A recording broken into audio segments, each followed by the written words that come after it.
The email glowed on my screen like a burning ember, its subject line searing into my consciousness. Collins Enterprise faces bankruptcy. My fingers trembled as I clicked to open it, a decade of buried memories threatening to surface. My name is Daisy, and 12 years ago my father destroyed my life with 4 words. Get out of my house. I took a deep breath and reached for my coffee, trying to steady my nerves as I scanned the confidential report. Spreadsheets, financial projections, and internal memos painted a clear picture. My father's empire was crumbling. Daisy? Eliza's voice cut through my thoughts as she appeared in my office doorway. The board meeting starts in 10 minutes.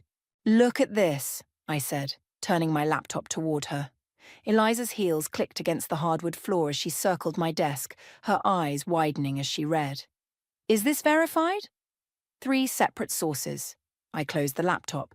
He's losing everything. Are you okay?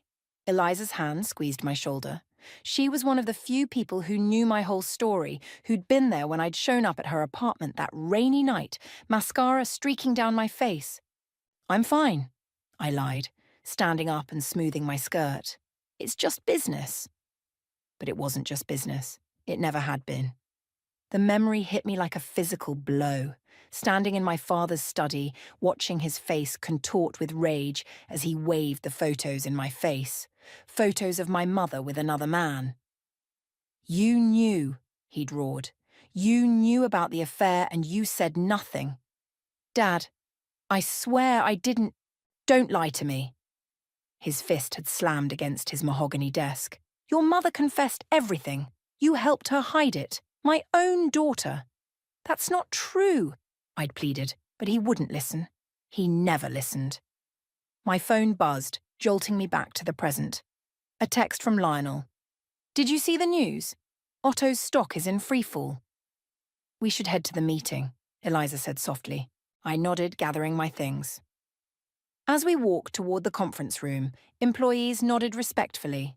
None of them knew that their CEO had once been thrown out onto the street with nothing but a backpack and a few $100s. The board's nervous about the merger, Eliza murmured as we approached the glass doors. Phoebe's been stirring up concerns about risk exposure. Let her, I said, pushing open the door. I've dealt with worse than Phoebe MacDonald. The board members rose as I entered, all except Phoebe, who watched me with barely concealed skepticism. I took my place at the head of the table, feeling the weight of their expectations. Good morning, I began, my voice steady. Before we discuss the merger, there's something you should know. Collins Enterprise is facing imminent bankruptcy. The room erupted in whispers. Phoebe leaned forward, her eyes sharp. And how did you come by this information? I have my sources, I replied coolly. More importantly, this presents an opportunity. Their assets will be undervalued, their clients uncertain. We're perfectly positioned to step in. You mean take advantage of their weakness, Phoebe said. Isn't Collins Enterprise owned by your father? The room fell silent. I met her gaze steadily, years of practice keeping my expression neutral. My personal history with Otto Collins is irrelevant. This is about business. My phone buzzed again. Another text from Lionel. Otto's asking for a meeting. Tomorrow. I felt a smile curve my lips, one that didn't reach my eyes. After 12 years of silence, my father wanted to talk. How fitting that he'd reach out now, when his empire was falling apart. Miss Collins? One of the board members cleared his throat. What exactly are you proposing? I stood, walking to the window that overlooked the city skyline. Somewhere out there was the Collins Enterprise building, its logo still proudly displayed despite the chaos surely unfolding inside. I'm proposing we make them an offer, I said, turning back to face the board. One they can't refuse. Phoebe's pen tapped against her notepad. And you can remain objective about this, given your history. I thought about the night I'd left, about the years of struggling to build myself up from nothing, about the daughter who desperately tried to prove her innocence to a father who wouldn't listen. Trust me, I said, my voice carrying the weight of 12 years of carefully planned revenge. I'm exactly objective enough. As the meeting continued, my phone lit up with one final message. This one from Zachariah, my father's lawyer. He knows he needs you. Don't underestimate his desperation. I slipped the phone back into my pocket, a familiar fire burning in my chest. Otto Collins was about to learn that the daughter he'd thrown away had become the woman who held his fate in her hands. And I intended to make every moment count. "You're playing a dangerous game, Daisy," Lionel's voice carried across my office as he paced, his usually composed demeanor cracking. Otto may be desperate, but he's still dangerous. I looked up from the stack of financial reports spread across my desk. So am I. "This isn't just about revenge anymore," he said, stopping to face me. "We're talking about a multi-billion-dollar acquisition. The board's already nervous." "The board will fall in line once they see the numbers." I pushed a folder toward him. "Take a look." Lionel flipped through the pages, his eyebrows rising. "These projections are conservative," I finished. "Even with their current losses, Collins Enterprises' intellectual property alone is worth twice what we'd pay in a hostile takeover." A knock at the door interrupted us. Eliza entered, her face tense. "Phoebe's called an emergency board meeting for tomorrow morning. She's questioning your judgment." "Of course she is." I stood, walking to the window. The city lights twinkled below, a constellation of possibilities. "Let her question. I've earned my position here. By becoming exactly what your father accused you of being." Lionel's words hit like a slap. I spun around. "Excuse me?" He held up his hands. "I'm on your side, Daisy. Always have been. But using insider information, leveraging personal connections, it's exactly what he claimed you did with your mother's affair." "That was different," I snapped. "I was innocent then." "And now?" Before I could answer, my phone rang. The caller ID made my heart skip. Zachariah. "Put it on speaker," Eliza suggested. I answered, placing the phone on my desk. "This is Daisy." "Your father's condition for tomorrow's meeting," Zachariah's voice crackled through the speaker. "He wants it at the house." The house. My childhood home. The place I'd been thrown out of 12 years ago. "Absolutely not," Eliza interjected. "That's completely inappropriate for a business meeting." "It's not a business meeting," Zachariah replied. "Not really. And you know it, Daisy." I caught Lionel's eye. He gave a slight nod. "Fine," I said. "Tell him I'll be there at noon." After hanging up, silence filled the office. Eliza broke it first. "You can't go alone." "Yes, I can. And I will." I gathered my papers into my briefcase. "But first, we need to handle Phoebe." "I might have something that could help," Lionel said, pulling out his tablet. "Remember that merger she pushed through last year? The one that seemed too good to be true?" He pulled up a series of documents, and as we read through them, a plan began to form. By midnight, we had everything we needed. The next morning, I walked into the board meeting wearing my sharpest suit and my coldest smile. Phoebe sat near the head of the table, practically vibrating with righteous indignation. "Before we begin," I announced, "I'd like to address the concerns about my objectivity regarding Collins Enterprise." "Concerns is putting it mildly," Phoebe interrupted. "You're letting personal vendetta drive business decisions."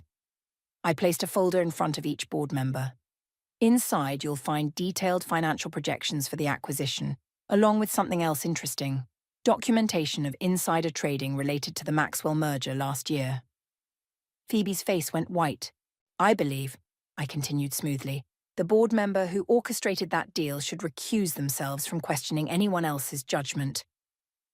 The room erupted in whispers as Phoebe gathered her things and fled. I remained standing, waiting for the chaos to settle. "Any other concerns about my leadership?" Silence answered me. One by one, the board members shook their heads. After the meeting, Lionel caught up with me in the hallway. "That was brutal. That was necessary," I corrected. "Now, if you'll excuse me, I have a lunch meeting to prepare for." "Daisy." He caught my arm. "Whatever happens at the house, remember who you are now, not who you were then." I pulled away gently. "That's exactly what I'm counting on." Back in my office, I opened my desk drawer and pulled out the only photo I had from before. My father and me at my college graduation, both smiling, his arm around my shoulders. It was taken 3 weeks before everything fell apart. My phone buzzed with a text from my mother. Heard about Otto's troubles. Be careful, sweetheart. He's not the man we knew. I hadn't spoken to her in years, not since she'd moved across the country with her new husband. Her betrayal had cost me everything, yet somehow she'd escaped the fallout unscathed. Neither am I texted back, then blocked her number. Eliza appeared in my doorway. Car's ready. Last chance to let me come with you. I shook my head, standing and gathering my things. This is between me and him. As I stepped into the elevator, I caught my reflection in the mirrored walls. Gone was the terrified 20-year-old girl who'd been thrown out into the rain. In her place stood someone stronger, someone who'd learned that the best revenge isn't served cold. It's served with a smile and a legally binding contract. The doors closed, and I began my descent toward the confrontation 12 years in the making. The iron gates of my childhood home creaked open as my car approached. The sound sent a shiver down my spine. They never used to creak. My father had always insisted on impeccable maintenance. I parked in the circular driveway, my modern BMW looking out of place among the manicured gardens that had once been my mother's pride and joy. Now they were overgrown, roses climbing wildly over their trellises. "Ms. Collins," a voice called out. Martha, our old housekeeper, hurried down the front steps. Her hair had gone completely grey, but her eyes were just as kind as I remembered. "Martha," my voice cracked as she pulled me into a tight hug. "I didn't know you still worked here." "Someone has to look after him," she whispered, pulling back to study my face. "You look just like your mother." I flinched. "Is he inside?" "In the study. Where else?" She squeezed my hand. "He's been in there all morning, going through old papers." The front door opened with the same gentle creak it always had, and the familiar scent of lemon polish and old wood wrapped around me. Family photos still lined the entrance hall, but I noticed all the ones featuring my mother or me had been removed, leaving conspicuous empty spaces on the walls. "Would you like some tea?" Martha asked. "No, thank you. I'd rather get this over with." I climbed the stairs, my heels sinking into the thick carpet. At the top, I paused outside my old bedroom. The door was closed, probably locked. I wondered if everything was still exactly as I'd left it that night. "It's exactly the same," Martha said softly behind me. "He never let anyone touch it." Before I could respond, a voice boomed from down the hall. "Is that her?" I turned to see my father standing in the doorway of his study. He'd aged more than I'd expected. His hair now completely white, his tall frame slightly stooped. But his eyes were as sharp as ever. "Hello, Father." He didn't respond, just turned and walked back into his study. I followed, noting the empty whiskey bottles on his desk that Martha hadn't managed to clear away yet. "Sit," he commanded, gesturing to one of the leather chairs facing his desk, the same chairs where I'd sat countless times before, learning about business at his knee, before everything went wrong. "I prefer to stand." "Still stubborn," he muttered, lowering himself into his chair. "Just like your mother." "I'm not here to discuss Mom." I placed my briefcase on his desk. "I'm here to discuss the future of Colin's enterprise." He laughed, a harsh sound with no humour in it. "The vultures are circling already. My own daughter, coming to pick at the carcass of my life's work. You gave up the right to call me your daughter 12 years ago." I pulled out a stack of papers. "These are the terms of our offer. It's more than fair, considering your company's current position." He didn't even glance at the documents. "Do you remember what I taught you about hostile takeovers? Always know your opponent's weakness," I quoted. "You taught me well." "Too well, it seems." He stood up, walking to the window. "Did you know your mother calls me sometimes, late at night, when she's had too much wine, begs for forgiveness?" I gritted my teeth. "Sign the papers, Otto." He turned at the use of his first name, pain flashing across his face. "You really hate me that much?" "Hate requires emotion. This is business." "Is it?" He pulled open a drawer and took out a thick envelope. "Then why did you help her hide it? All those secret meetings, the mysterious phone calls. You were my daughter, my heir. Why did you betray me?" I never betrayed you. The words burst out before I could stop them. I knew nothing about her affair. Nothing. Then explain this. He tossed the envelope onto the desk. Photos spilled out. Surveillance photos of me meeting with my mother at various cafes and restaurants in the months before everything fell apart. Those meetings. I picked up one of the photos, remembering. She was planning your birthday party, a surprise party. That's all it was, he scoffed, a convenient excuse. It's the truth. I pulled my phone out and scrolled through old emails, finding one from 12 years ago. Look, the receipt for the vintage car she bought you. The one you'd wanted since college. That's what all those meetings were about. His hands trembled as he took my phone, reading the email. But she said she lied. I snatched the phone back. She needed a scapegoat, and I was convenient. And you were so ready to believe the worst of me. The grandfather clock in the corner chimed noon, its deep tones filling the heavy silence between us. The offer expires at 5 p.m. today, I said, straightening my jacket. Your board has already provisionally approved it. It's the only way to save what's left of the company. I turned to leave, but his voice stopped me at the door. The car, he said quietly. I never even drove it. Had it towed away the day after you left. I didn't turn around. 5 p.m., Otto. Don't make me do this the hard way.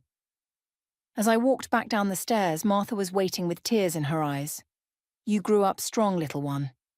I had to, I replied, pushing past her into the bright afternoon sun, leaving the ghosts of my past behind in that dusty old house. But as I drove away, I couldn't shake the image of those empty spaces on the walls, waiting to be filled again. He's here. Eliza's voice crackled through my office intercom at exactly 4:30 p.m. And he's not alone. I straightened in my chair, smoothing my skirt. Who's with him? Zachariah. And they're carrying a large briefcase. Send them in. The door opened and my father walked in, looking even more haggard than he had at the house. Zachariah followed, clutching a worn leather briefcase that I recognized from my childhood, the one my father had always said contained his most important documents. Cutting it close, I said, gesturing to the chairs across from my desk. You have 30 minutes until the deadline. We're not here to sign your takeover agreement, Zachariah said, placing the briefcase on my desk with surprising gentleness. Then you're wasting my time. I reached for my phone. I'll have security escort you out. Daisy, my father's voice cracked. Please, just look inside. Something in his tone made me pause. I'd never heard him say please before, not once in my life. What's in it? The truth, Zachariah answered, opening the briefcase and pulling out a thick manila envelope. About everything that happened 12 years ago. My hand trembled as I took the envelope. I already know what happened. Mom had an affair, and you needed someone to blame. Read it, my father insisted. All of it. I pulled out the contents, photographs, letters, bank statements, and what looked like private investigator reports. The first photo made my blood run cold.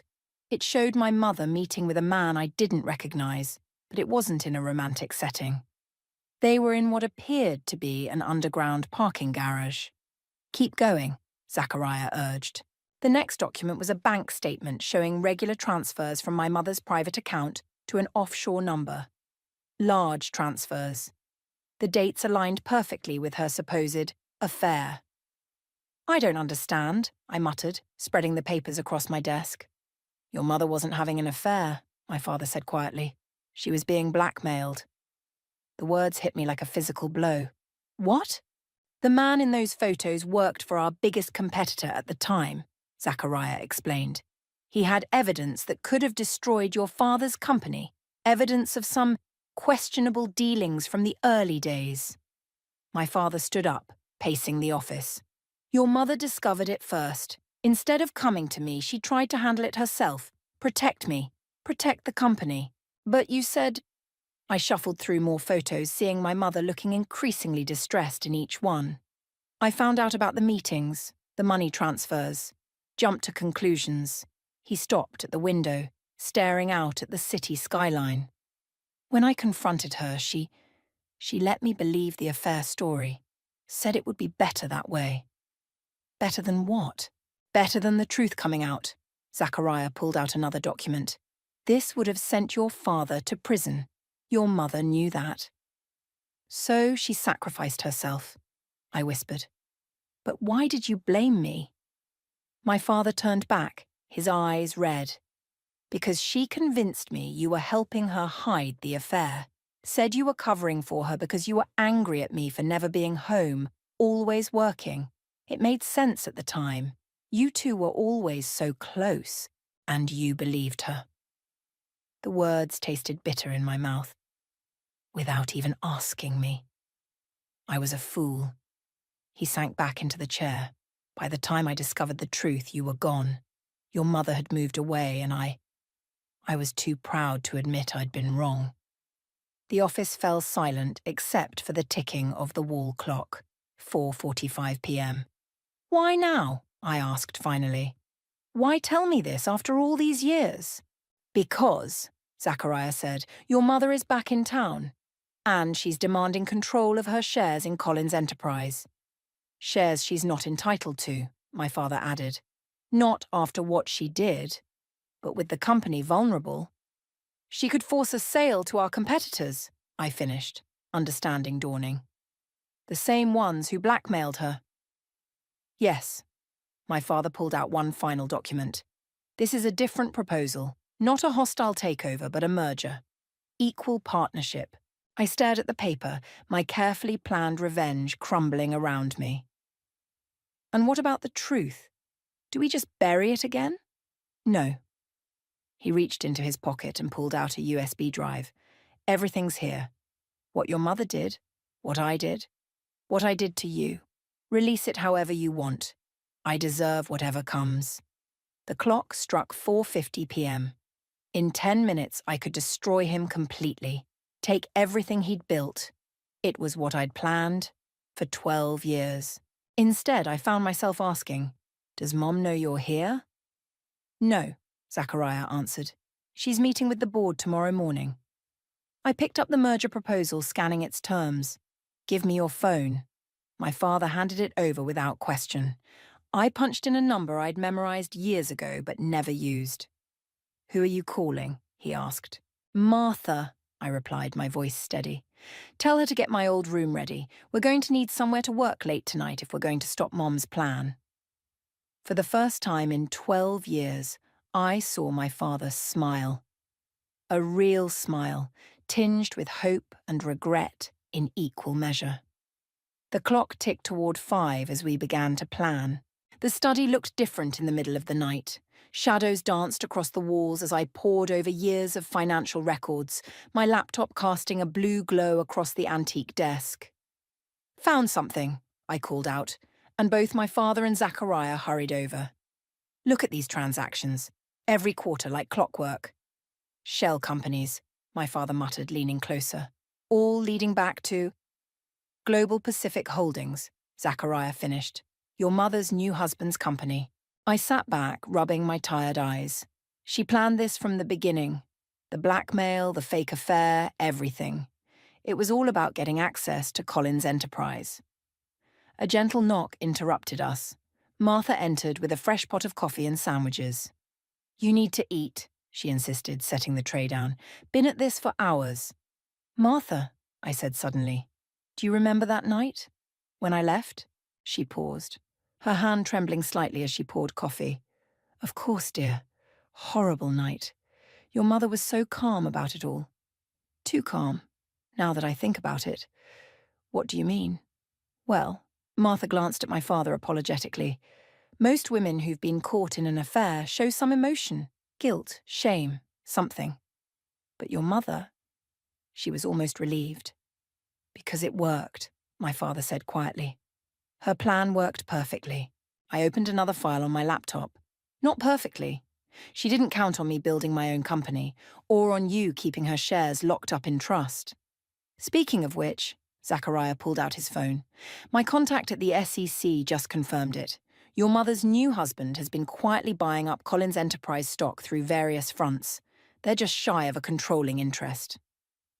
If tomorrow's board meeting goes their way, I didn't need to finish the sentence. My father slammed his fist on the desk. 12 years. She spent 12 years setting this up. And used me as the perfect distraction, I added bitterly.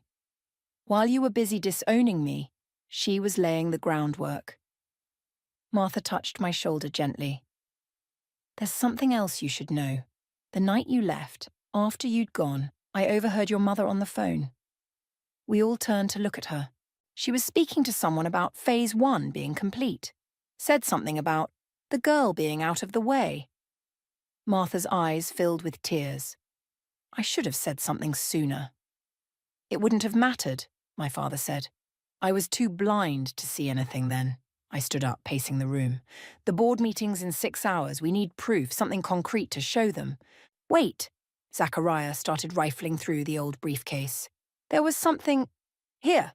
He pulled out a yellowed envelope. Your mother's original blackmail evidence against the company. The stuff she claimed would send you to prison. My father took the envelope with shaking hands. I never actually saw what she had, just took her word for it. I watched as he opened it, spreading the contents across the desk. His expression changed from fear to confusion to anger. These are forgeries, he said finally. Amateur ones at that. Any half-decent forensic accountant would have spotted it immediately. She played you, I whispered.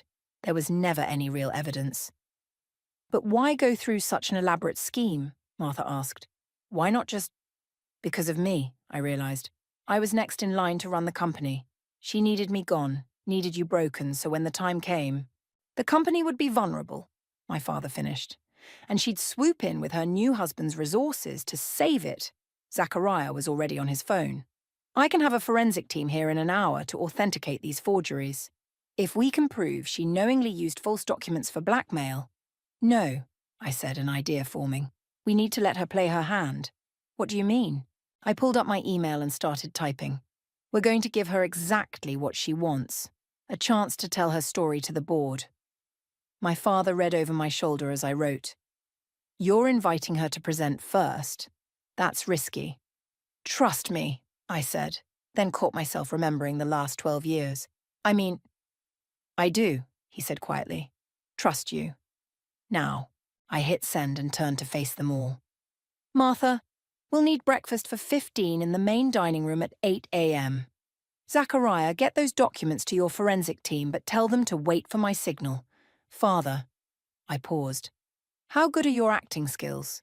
What did you have in mind? I smiled, thinking of all the business lessons he'd taught me over the years. Remember what you always said about the element of surprise? He nodded slowly, a glimmer of the old Otto Collins returning to his eyes. The best trap is the one your enemy walks into willingly. Exactly. I checked my watch. Now, let's get ready. We have a performance to prepare for. As Martha hurried off to make arrangements, I caught my reflection in the window. For the first time in 12 years, I saw my father's daughter looking back at me. But this time, instead of running from that legacy, I was going to use it to save everything he'd built and make my mother regret the day she'd tried to destroy us both. The morning sun streamed through the dining room windows as board members filed in, their faces a mix of confusion and curiosity. My father sat at the head of the table, playing his part perfectly, shoulders slumped, tie slightly askew, the very picture of a defeated man. Is this really appropriate? Phoebe whispered as she passed me. Having a board meeting in your father's house. Just wait, I murmured back, checking my phone. A text from Eliza. Your mother just pulled up. Black Mercedes, 2 men with her. Right on schedule. The dining room doors opened and there she was. Penelope Collins, looking exactly as I remembered. Elegant, poised, and completely lethal. Her new husband, Richard, followed close behind, along with their lawyer. Well, my mother said, her voice carrying across the suddenly silent room. This is certainly nostalgic, Penelope, my father acknowledged weakly, not meeting her eyes. Perfect performance. Otto. She turned to me, her smile not reaching her eyes. Daisy, darling, you've done well for yourself. Let's skip the family reunion, I replied coldly. You called this meeting. The floor is yours.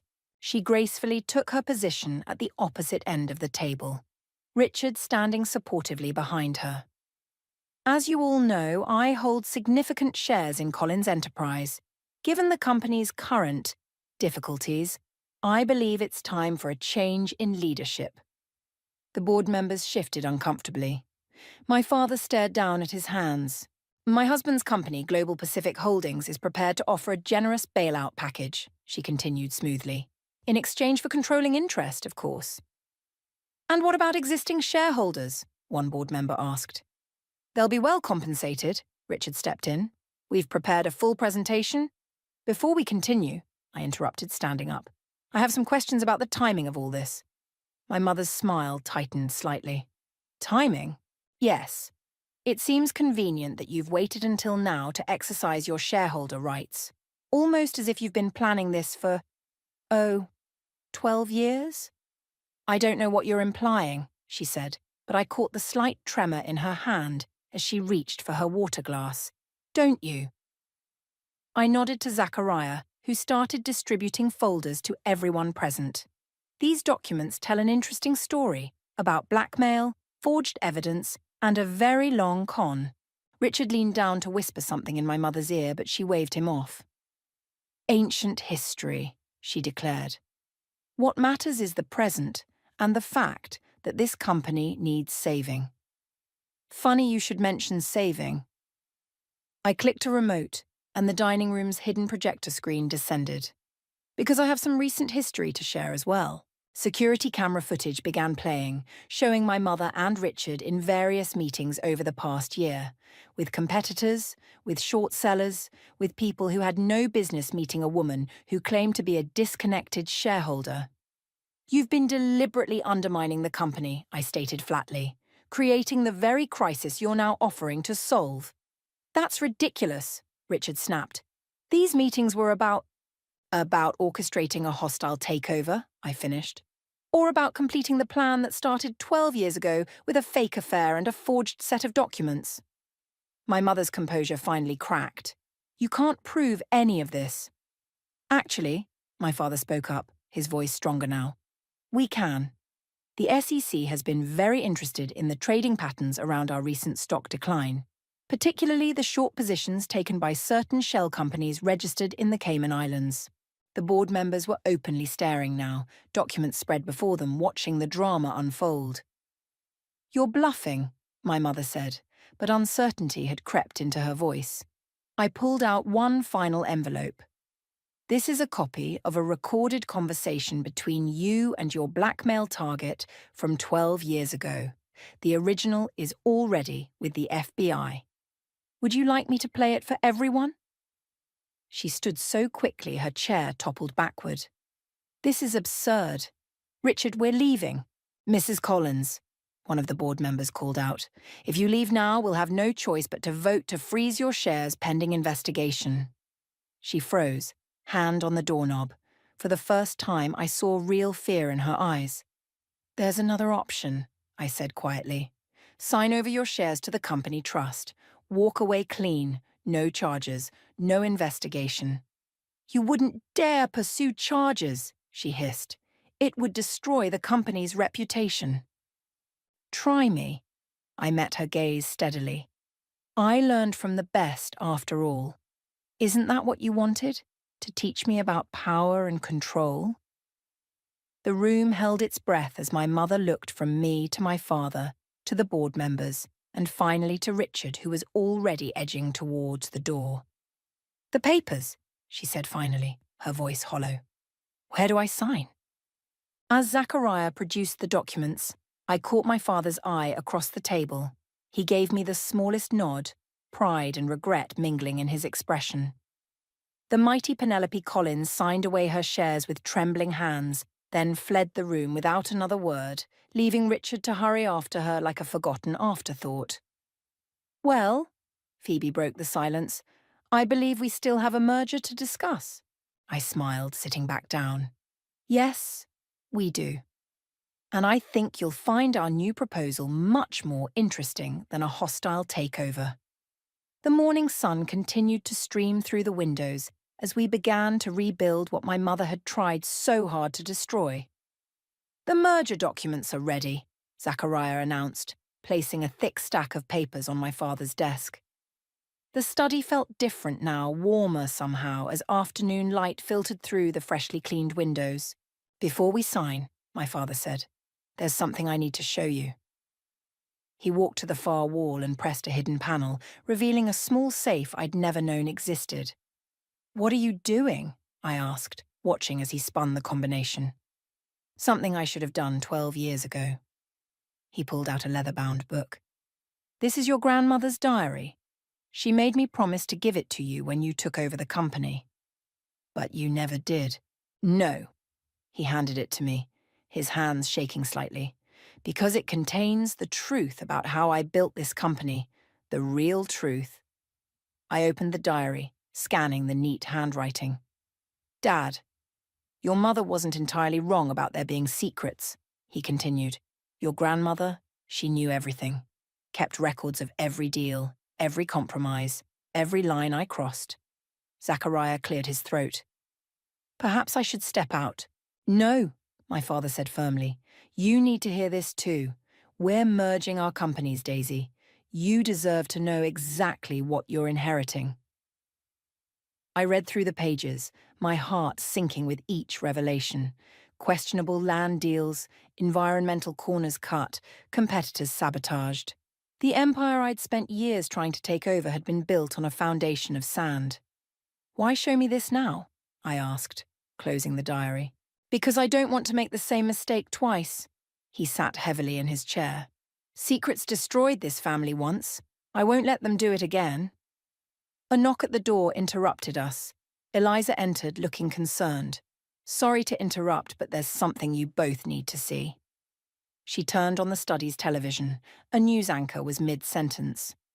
"Shocking allegations against Global Pacific Holdings.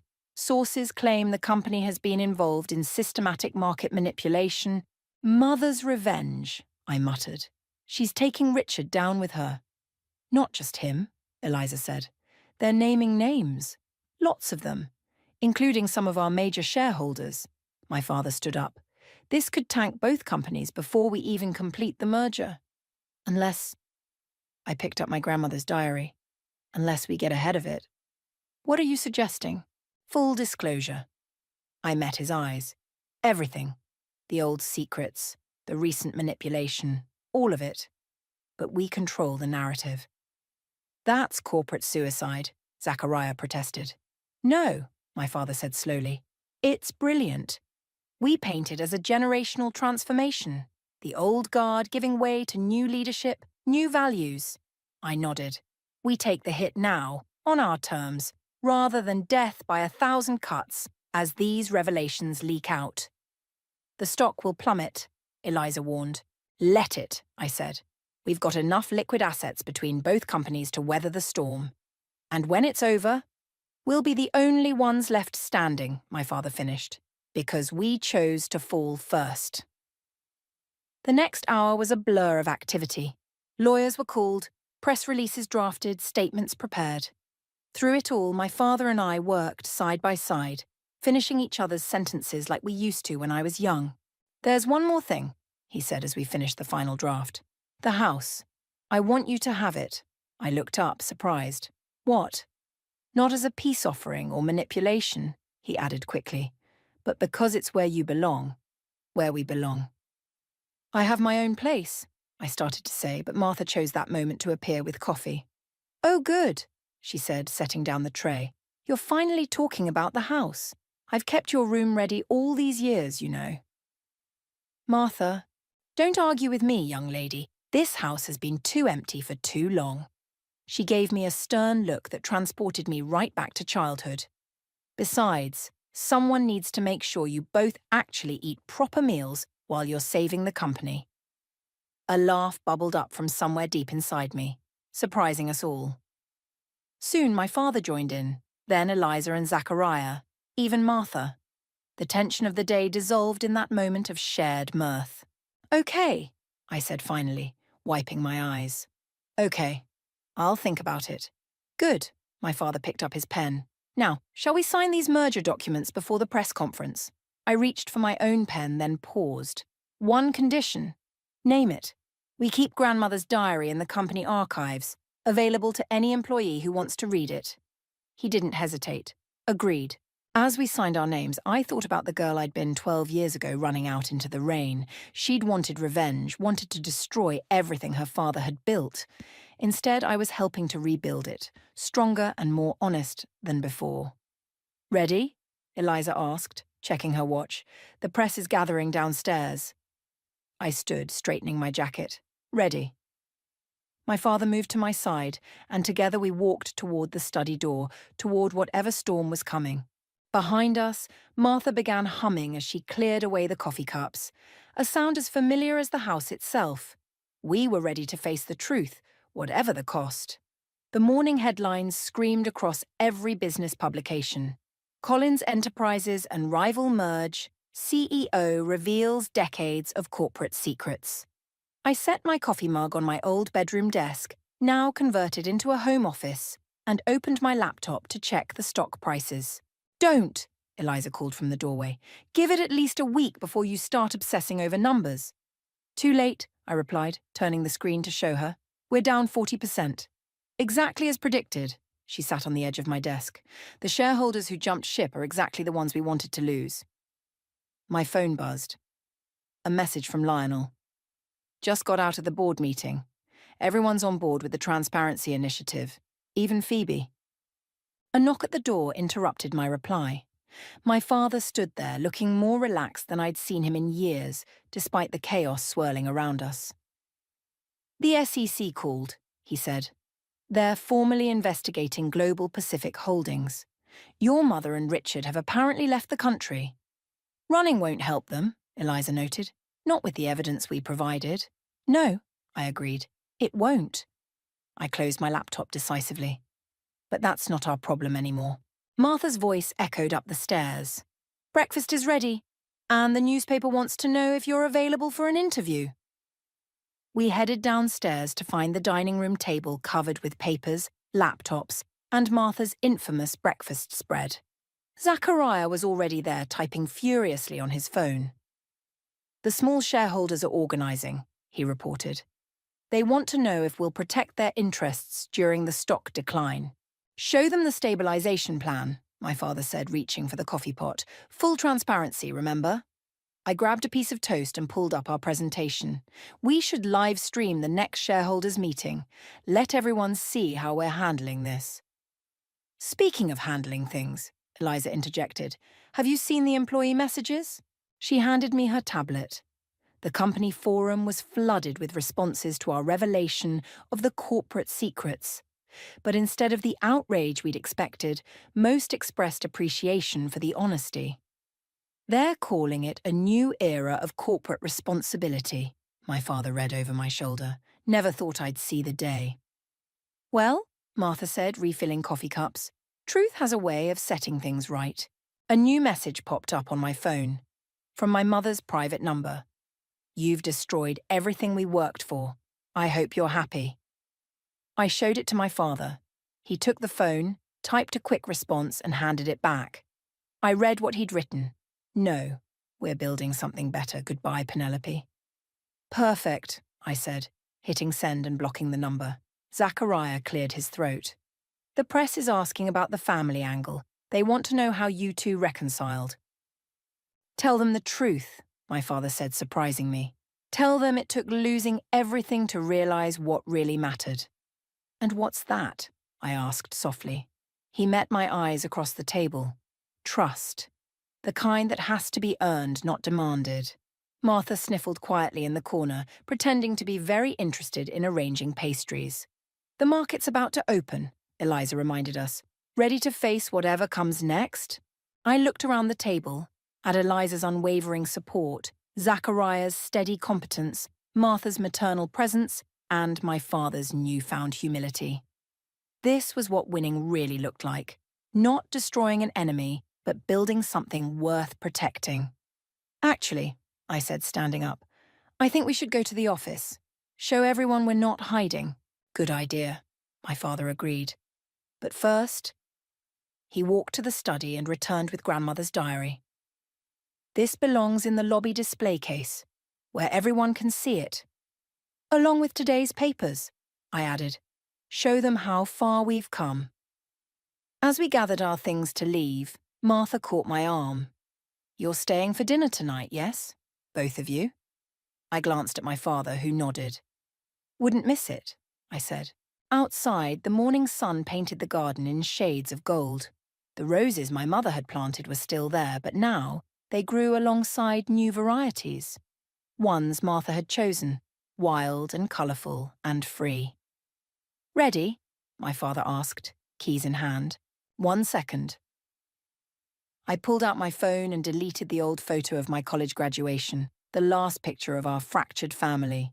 Instead, I snapped a new one, the house in morning light, the garden blooming, and our shadows stretched across the lawn, standing together. Now I'm ready, I said. As we drove toward the office, toward whatever challenges awaited, I realized something profound. Revenge hadn't healed my wounds. Truth had. And truth, unlike revenge, left room for something new to grow. The company would survive. The family, what was left of it, would heal. And I had finally found what I'd been looking for all along. Not victory over my father, but victory alongside him. Martha was right. Truth does have a way of setting things right. And sometimes it takes losing everything to find what you never knew you needed.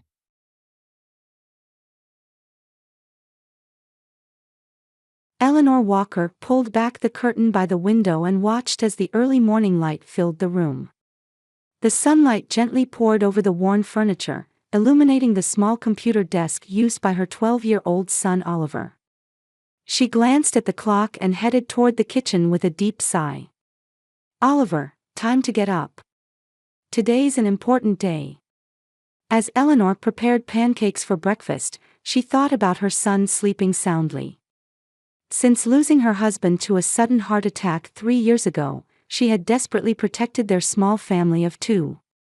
Her job as a receptionist at the local Harborview Inn was hardly glamorous, but it was enough to support Oliver and herself.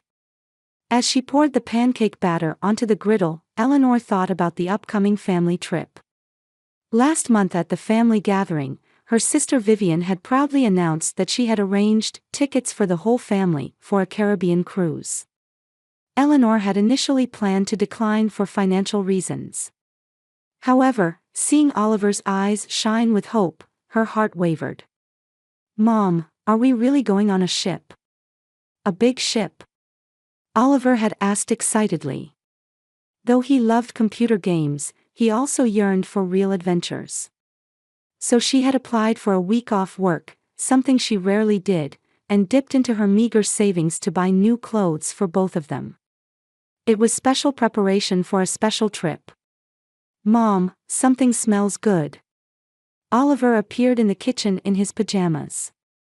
His chestnut hair was tousled from sleep, but his brown eyes were already shining with anticipation of adventure. "Today's the day for our trip, right? The cruise ship." Eleanor smiled and stroked her son's head.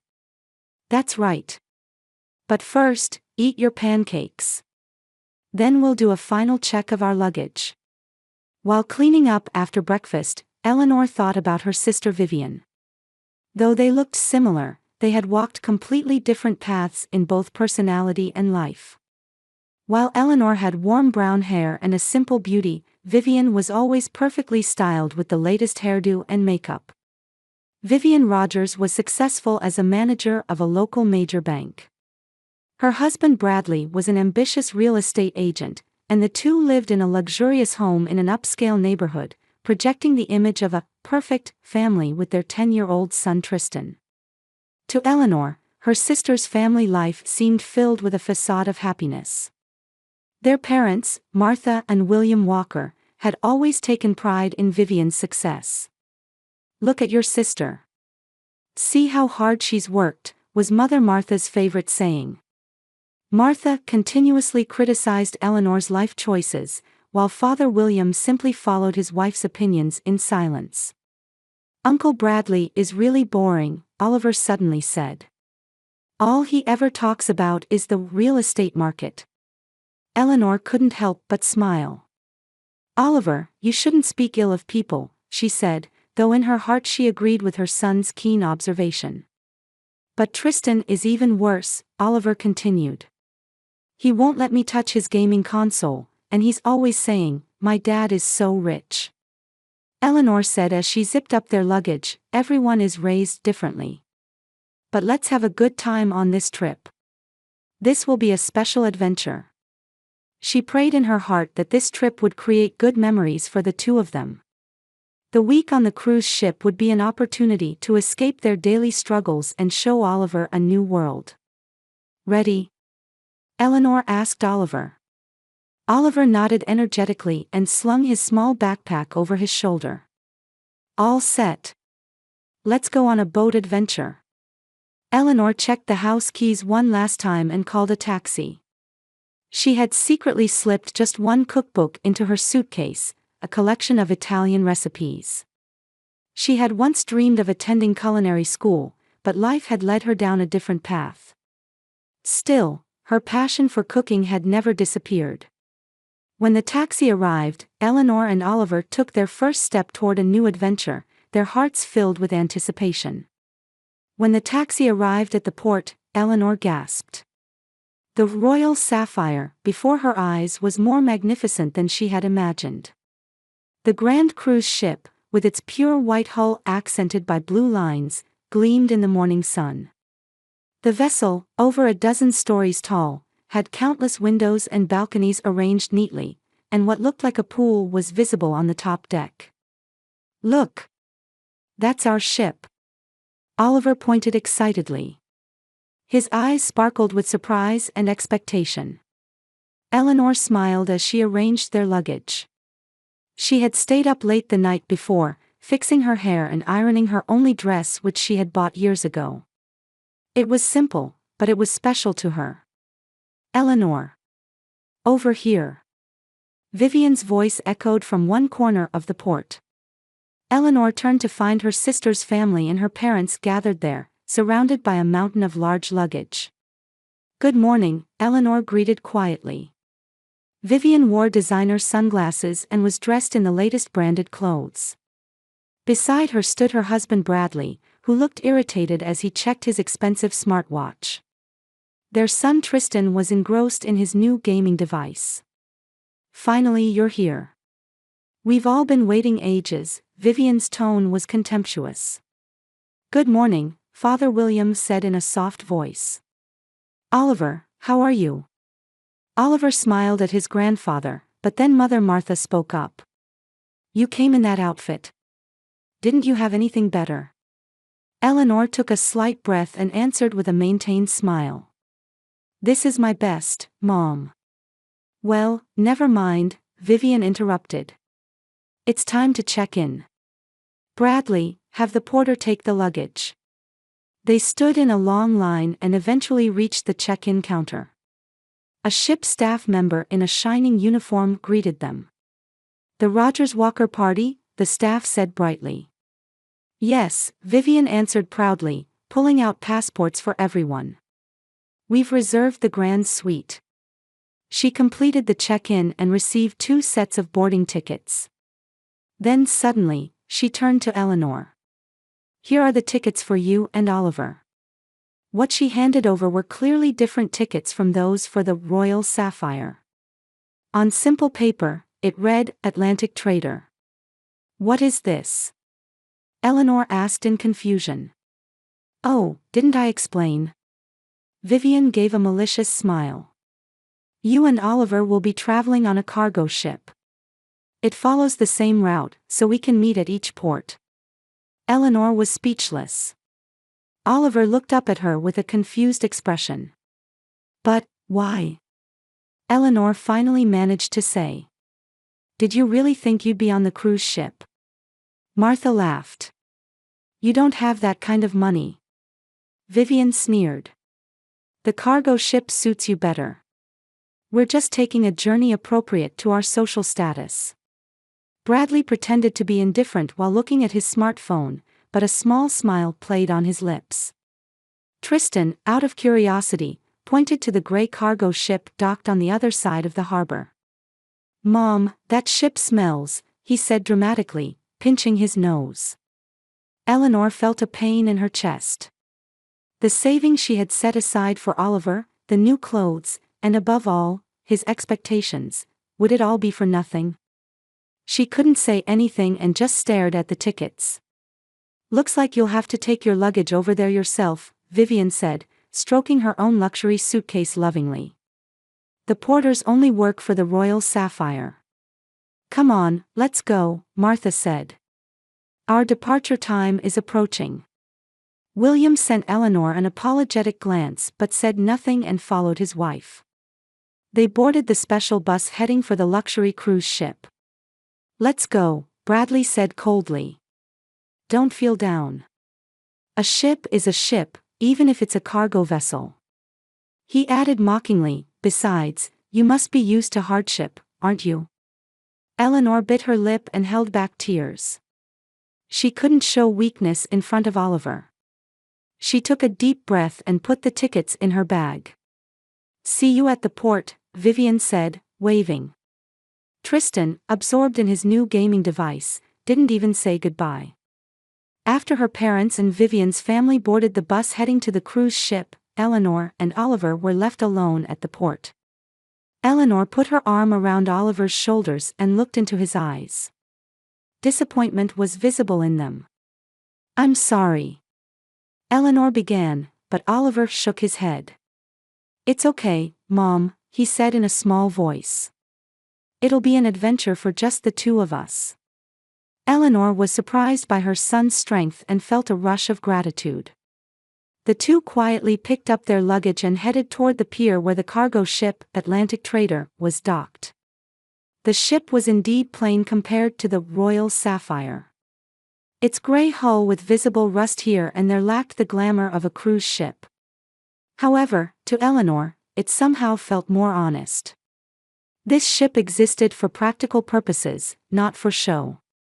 "Welcome to the Atlantic Trader," an elderly sailor waiting at the pier called out to them. His face was weathered by wind and rain, but his smile was warm. "Are you Eleanor Walker? And this must be Oliver." Eleanor nodded. "Yes, that's right. I'm Joseph, the first mate of this ship. You are special guests. While a cargo ship journey isn't luxurious, you'll experience a real sea voyage." He continued as he guided them, "The captain has prepared a small cabin for you too. It's not spacious, but it's clean. You'll have meals in the same mess hall as the crew." Oliver began to show interest. "We'll eat with real sailors." "Aye, that we will," Joseph laughed. "And each of them has a wonderful sea story to tell." As they walked across the deck, the siren of the Royal Sapphire echoed. Eleanor turned and watched the giant cruise ship slowly leaving the port.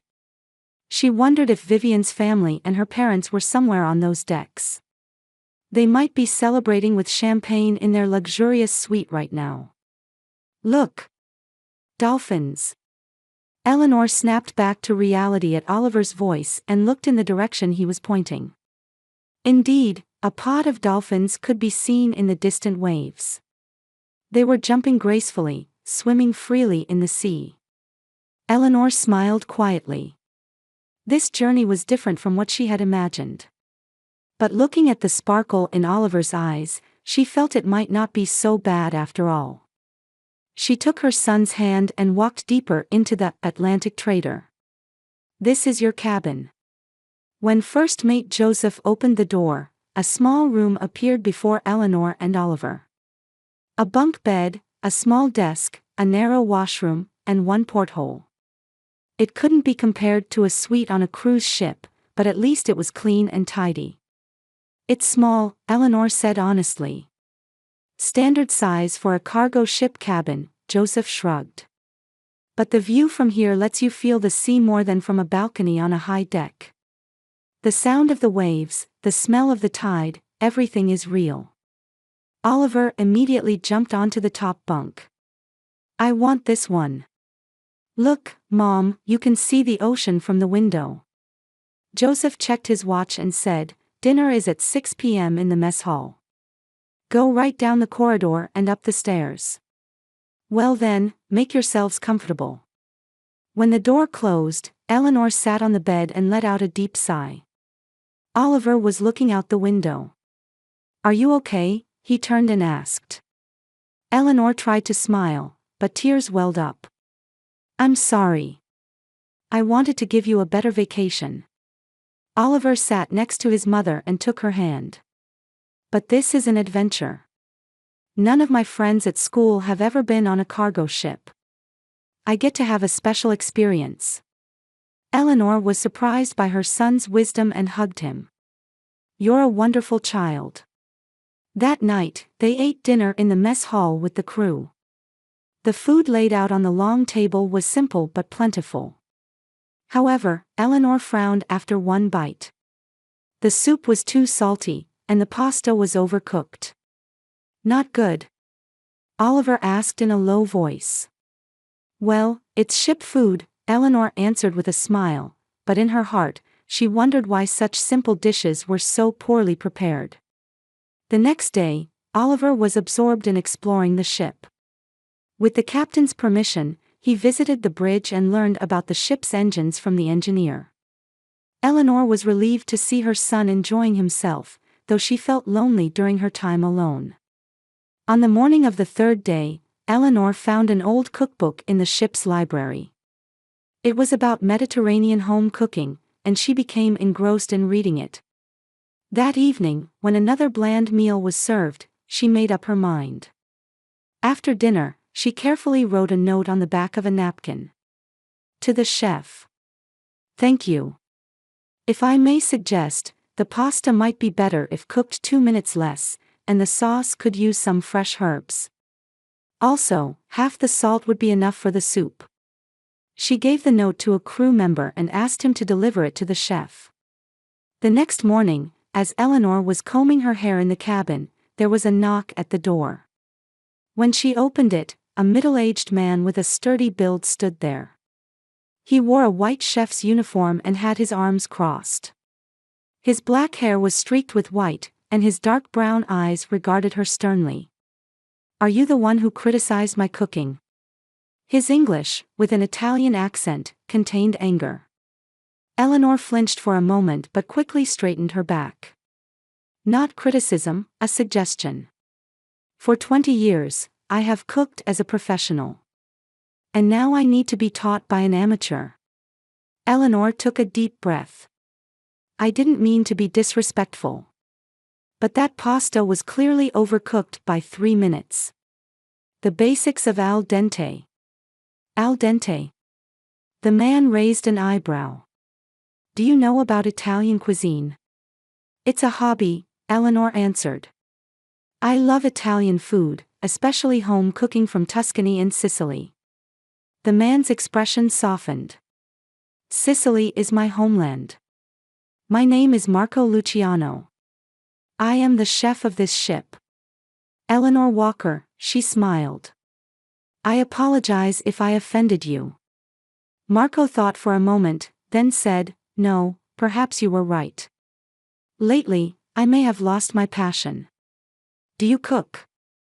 I work at a hotel, but not professionally as a cook. I once dreamed of going to culinary school, but life took a different direction. Marco nodded. That's how life is. But I see passion in your eyes. Would you come to my kitchen today? Let's create a special menu for the crew together. And so began Eleanor and Marco's friendship. Every day, she spent a few hours in the kitchen, talking about cooking with Marco. He taught her new techniques, and she shared her recipe ideas with him. You have talent, Marco said one day as he tasted a risotto Eleanor had made. The way you combine ingredients, the balance of flavors, everything is intuitive. Thank you, Eleanor blushed. But I don't have experience like you. Experience is created by time. Talent is given by God, Marco said with a serious expression. Oliver sometimes joined their cooking sessions. He eagerly told Marco about his adventures on the ship, and Marco listened with enjoyment. "Mom is an amazing cook," Oliver said proudly. "She used to always talk about wanting to work in a restaurant." "Is that true?" Marco looked at Eleanor. "One of my dreams," she answered softly. "But it's not realistic." One evening, as the three were preparing a special dinner, Marco quietly said, "Actually, I have a confession to make." Eleanor and Oliver looked at him with curious eyes. "I am not just a cargo ship chef. I am the founder of Luciano Bistro." Eleanor gasped. "The famous restaurant chain?" Marco nodded. "Once a year, I travel on cargo ships to explore world cuisines and ingredients. That is the source of my inspiration." "But why did you hide it?" Eleanor asked, puzzled. "On a cargo ship, titles are not important. Here, we are all equal as seafaring companions," Marco answered sincerely. "And I wanted honest opinions. Like yours." He raised his wine glass and proposed, "I am impressed by your passion for cooking and your talent. And your management skills and humanity are also wonderful. I plan to open a new bistro in New York. Would you work for me as the general manager?" Eleanor was at a loss for words. "But I don't have the experience." "You have talent," Marco interrupted her. "Technique can be taught. But love for food and care for people cannot be taught. These are things you already possess." Oliver jumped up excitedly. "This is a chance." Eleanor pondered. Her heart wavered between hope and anxiety. Moving to New York, Oliver in a new school, and above all, the courage to pursue her own dream. Marco, seeing her hesitation, gently said, "You don't need to decide now. Think about it until the end of our journey." Eleanor smiled and nodded. She felt as though an unexpected light had broken into her life. Arriving at San Marco Island. Docking time, 6 hours. The ship's announcement woke Eleanor.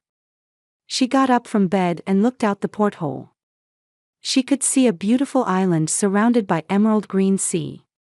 White sandy beaches, colorful buildings, and palm trees stretching into the distance. "Oliver, wake up. We've reached the island." Oliver's face peeked from the top bunk. He rubbed his eyes and looked out the window, his face immediately lighting up. "Wow! A real Caribbean island." Eleanor nodded with a smile. The week on the cargo ship had been surprisingly fulfilling, contrary to her initial expectations. Oliver had learned sailing techniques from the crew, Marco had taught her the secrets of cooking. And above all, Marco's proposal had planted a new seed of hope in her heart. "Let's explore the island today," Eleanor said. Marco said he'd come with us. When they disembarked, Marco was waiting on the pier.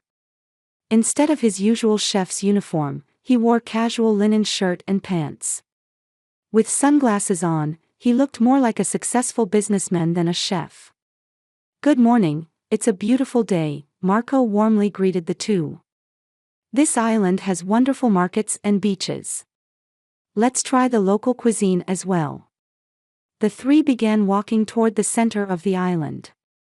The streets lined with colorful buildings were bustling with tourists and locals. Eleanor held Oliver's hand, smiling as she watched him look around with curiosity. "What's that?" In the direction Oliver pointed was a lively market. "The local market," Marco answered. "They sell fresh fruits, spices, and handicrafts. Let's go." The market was full of colors and aromas. The three walked from stall to stall, trying various foods. Marco examined ingredients with a professional eye and explained cooking methods to Eleanor. "Look at how ripe this mango is." "Perfect," Marco said and purchased the fruit. "We'll make a special dessert later." As they left the market and walked along the restaurant-lined shore, Eleanor suddenly heard a familiar voice. "You call this a deluxe room?" All I can see from the window is an exhaust vent. Eleanor stopped and looked in the direction of the voice. Across the street, on a cafe terrace, sat Vivian's family and her parents. Vivian was clearly angry, raising her voice at a waiter. Eleanor? Marco asked, noticing the change in her expression. That's my family, Eleanor answered softly. Oliver had already noticed and said nervously, those people will say mean things to us again if they see us, won't they? Eleanor made up her mind and turned to Marco. That's my sister and her family, and my parents. If you'd rather not, we can go another way. Marco showed a surprised expression, then smiled. No, let's meet them. They're your family. As they approached the terrace, Tristan noticed them first. Look! It's the people from that dirty ship, he shouted loudly. Everyone at the table turned and saw Eleanor's group. Vivian's expression clearly showed displeasure. Eleanor, she said coldly. I didn't expect to see you here. Eleanor said in a calm voice, how is everyone? Martha nodded with a tired expression, and William gave a small wave. Bradley just nodded without looking up from his smartphone. Ugh! The service at this restaurant is terrible, Vivian said irritably. Actually, this entire cruise has been horrible. That luxury ship isn't luxurious at all. What happened? Eleanor asked sincerely. Everything. Vivian exploded. The restaurant reservations are messed up, the food is cold, the pools are overcrowded, and our suite room was supposed to have a sea view, but all we can see is the ship's exhaust vent. And Tristan has been feeling unwell since yesterday, Bradley added. The ship's doctor said it's food poisoning. The restaurant food is to blame. Tristan had a pale face, listlessly playing with his gaming device. He lacked his usual energy. That must have been difficult, Eleanor said sympathetically. I hope you feel better, Tristan. Oh, a new friend? Martha finally noticed Marco and asked. Sorry, Eleanor came to her senses. This is Marco Luciano. He is, the cargo ship's chef. Oliver said brightly. He makes really good food. Vivian gave a contemptuous smile. I see, the cargo ship's chef. Well, I suppose that's your level, Eleanor. Marco smiled calmly and stepped forward. Pleased to meet you. I'm Luciano. Nice to meet you, Bradley responded indifferently. Luciano. Martha suddenly looked at Marco carefully. Are you from that famous restaurant chain? Marco politely nodded. Yes, I'm the founder of Luciano Bistro. Silence fell over the table. The color drained from Vivian's face. Bradley looked up from his smartphone for the first time. You're joking, right? Vivian finally managed to say. No, it's not a joke, Marco calmly replied. I regularly travel on cargo ships seeking new inspiration. And this time, I found wonderful talent. He placed his hand on Eleanor's shoulder. Eleanor has a deep understanding and passion for cooking. I'm pleased to announce that she will be the general manager of my new New York restaurant. Silence fell again, heavier this time. Really? William spoke for the first time. Eleanor took a deep breath and answered confidently, yes. Marco has given me a wonderful opportunity. New York? Vivian said with an expression of disbelief. You? Yes, Eleanor said quietly. Life sometimes takes unexpected directions. Marco took a small envelope from his pocket. This is an invitation to the opening party of my new restaurant. I'd like all of you to attend. He placed the invitation on the table. In golden letters, it read Luciano Bistro New York Grand Opening. Thank you for the invitation, Martha said, though still dazed. Eleanor placed her hand on Oliver's shoulder and quietly said, well, we'll be going now. Enjoy your wonderful cruise." She smiled gracefully and began to walk away with Marco and Oliver. "That was awesome," Oliver said in a low voice. After they had walked a few steps, Vivian's voice stopped them. "Wait." Eleanor turned around. Vivian had stood up and was looking at Eleanor with a confused expression. She stumbled over her words. "Really, congratulations." It was awkward, but it was her way of apologizing. Eleanor nodded gently and simply answered, "Thank you." The New York skyline was visible from the large windows of Luciano Bistro. The new restaurant's opening party was at its peak. Guests dressed in elegant dresses and expensive suits enjoyed conversations in the sophisticated space, exclaiming in admiration at the beautiful dishes carried by the waiters. Eleanor Walker, dressed in a deep red dress, exchanged words with guests with a confident smile.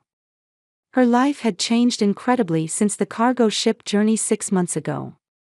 A new life in New York, Oliver's new school, and above all, a job in the restaurant industry she had dreamed of.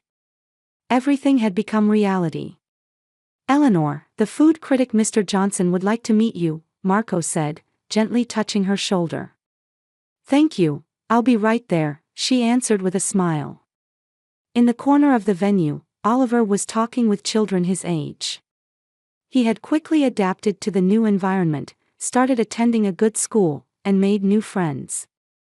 On weekends, Marco taught him the basics of Italian cooking, which Oliver eagerly absorbed. As Eleanor looked around the room, she saw Vivian and Bradley near the entrance. They appeared in modest yet elegant attire, different from their usual flashy clothes. The arrogance had disappeared from their expressions, replaced by a somewhat uncomfortable look. Rumors said that the cruise ship troubles had created cracks in their relationship, and Bradley's real estate business was also struggling in the recession. Tristan stood beside his parents, operating his smartphone with a bored expression. Surprisingly, Eleanor's parents were also in attendance.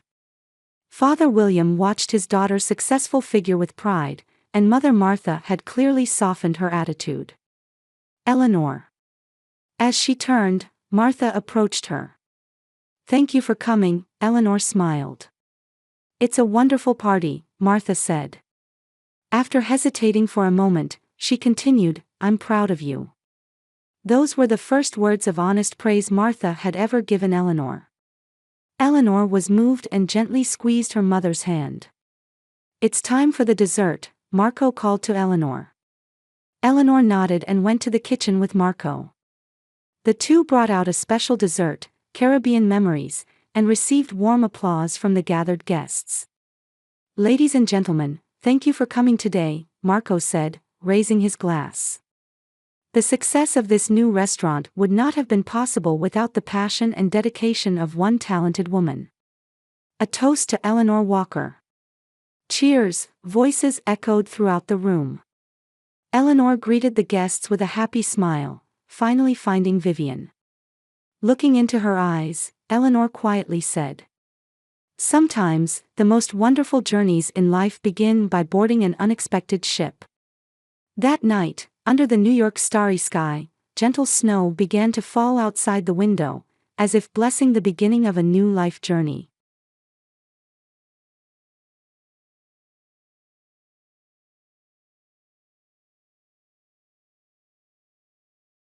Amy Williams was staring out the window, twirling the wedding ring between her fingers. She never imagined that today she would be taking off this ring she had worn every day for 8 years. Memories with Michael flashed through her mind like a whirlwind. The day they first met. The night he proposed. The morning Oliver was born. And 2 weeks ago, the night Michael came home wearing another woman's perfume. "Mom, are you okay?" Amy snapped back to reality and looked at Oliver sitting in the passenger seat. With eyes deeper than you'd expect from an 8-year-old, Oliver gazed at his mother with concern. The evening sun streaming through the car window tinted his chestnut hair gold. People often said he had facial features resembling Michael, but his kindness of heart took after Amy. I'm fine, Oliver. Just thinking about something. Amy smiled at her son, though she knew her smile looked strained. Michael Williams. As a manager at an IT consulting firm earning a six-figure salary, he had bought a spacious house for the family, took them camping on holidays, and seemed like the ideal husband and father. I don't love you anymore, Amy. 2 weeks ago, Michael had said those words. As if ending their 10-year marriage with a single sentence. He said he had fallen in love with a new woman at his company. Young and ambitious, and in his words, a woman who doesn't bore me. Amy had worked at an accounting firm but switched to part-time after Oliver was born. For the family. For Michael. As a result, her career had stagnated, and her world had gradually narrowed. The divorce mediation was a nightmare. Michael hired an expensive lawyer, cleverly hid assets, and succeeded in minimizing the child support he should pay to Amy and Oliver. Since the house was in his name, Amy and Oliver had no choice but to leave. After staying at a cheap motel for a week with their limited savings, Amy had to face reality. They would soon be homeless at this rate. Her part-time salary from the accounting firm wasn't even enough for a security deposit on an apartment. The only option was to turn to her mother. Amy's mother, Carol, had retired 2 years ago from her job as an elementary school teacher. She was known in the community as a strict but fair teacher. While feared but respected by her students, she showed a different face at home. Since Amy's father passed away 10 years ago, Carol had showered Amy's sister Lisa with special affection. Lisa had won a local beauty pageant and married real estate broker Greg Thompson right after college. Lisa lived as a homemaker, supporting Greg's glamorous social life. Lisa takes after me, Carol would often say. This was also an implicit criticism that Amy took after her father. The relationship between Amy and Lisa was complicated. They pretended to be close sisters on the surface, but because of Carol's discriminatory affection, there was always tension between them. After marriage, Amy had tried to live as far away from her parents' home as possible. Oliver took a book out of his backpack and began to read. His calm demeanor made Amy's heart ache. An 8-year-old child shouldn't have to be so brave in a situation like this. He was already too grown up. We'll be at Grandma's house soon, Amy said. I need to tell her that we're having some trouble. Oliver looked up from his book and nodded quietly. Won't Dad help us? That question felt like a needle in Amy's heart. Dad is having a hard time with his own problems right now, she said. She had no intention of telling her son that Michael had gone on a luxury vacation with his new girlfriend. Michael's social media showed photos from a beach in Hawaii. Amy took a deep breath and picked up her cell phone. She stared at the screen for a while, gathering courage to call her mother. This wasn't the first time she had asked Carol for help. And from past experience, she knew it wouldn't be an easy conversation. But for Oliver, she was prepared to do anything. Amy parked the car at a rest stop and took a deep breath. Oliver was asleep in the passenger seat. Curled up with his backpack as a pillow, the sight broke her heart. No child should be in this situation. She took out her smartphone and dialed her mother's number. After 3 rings, she heard Carol's voice. Hello, Amy. This is a surprise. Carol's voice had its usual coldness. Amy tried to sound cheerful. I called because I need to talk to you about something. What is it? Did you know Lisa is pregnant? Her second child. Greg's work is going well too, and they're buying a new house soon. Carol seemed to be bringing up Lisa's topic to remind Amy of the instability in her own life. That's wonderful, Amy replied, carefully choosing her words. Actually, it's about me. Oh, did something happen? How are Michael and Oliver? Carol's voice showed obligatory concern rather than genuine worry. Amy hesitated for a moment. Mom, Michael, and we're getting divorced. Silence spread across the phone. What? Carol's voice was low and accusatory. Did you do something again? Those words brought tears to Amy's eyes. Michael was cheating.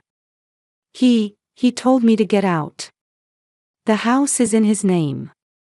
Well, that's unfortunate, Carol showed superficial sympathy. But marriage requires effort, you know. You always give up too easily. I didn't give up. Amy's voice rose. He was with another woman. She swallowed her words. She couldn't forget the purpose of this conversation. Mom, I have a favor to ask. A favor? Carol's voice was filled with caution. Could Oliver and I stay at your house for a while? Amy said all at once. Just until I can find a new job and rent an apartment. We won't be a burden for long. Silence fell again. Amy could feel her own heartbeat echoing in her ears. Well, that's difficult, Carol finally spoke. Your sister and her baby are moving in. There's no room for you. But what about the basement or? Amy persisted. You need to solve this yourself, Carol's voice was cold. You're a grown woman. You can't depend on others forever. Amy clutched the phone in disbelief. But think about Oliver. Oliver is always welcome. If you're having trouble with childcare, I can take care of him. Those words sent a chill down Amy's spine. Are you trying to separate Oliver from me? I'm not saying that, Carol said defensively.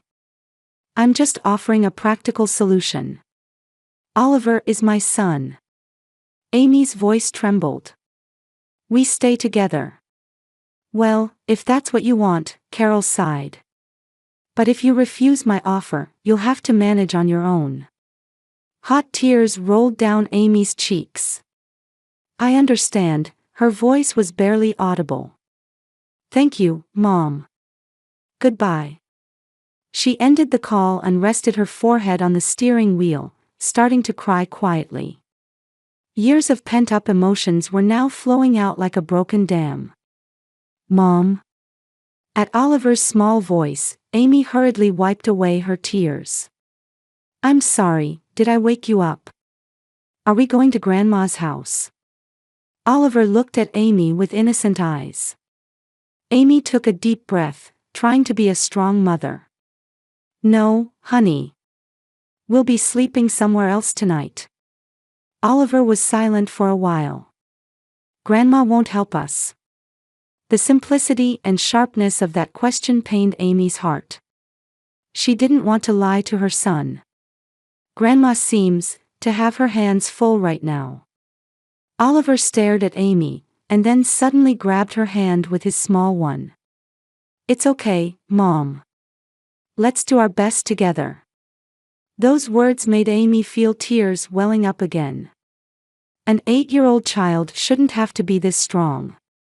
But she was saved by Oliver's courage. Yes, she smiled at her son. We'll be fine. Amy started the engine and left the parking lot. She hadn't decided where to go, but knew they would have to spend the night in the car.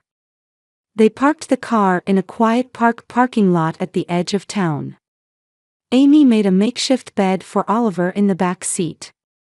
She used clothes from his backpack as a pillow and covered him with a blanket they had in the car.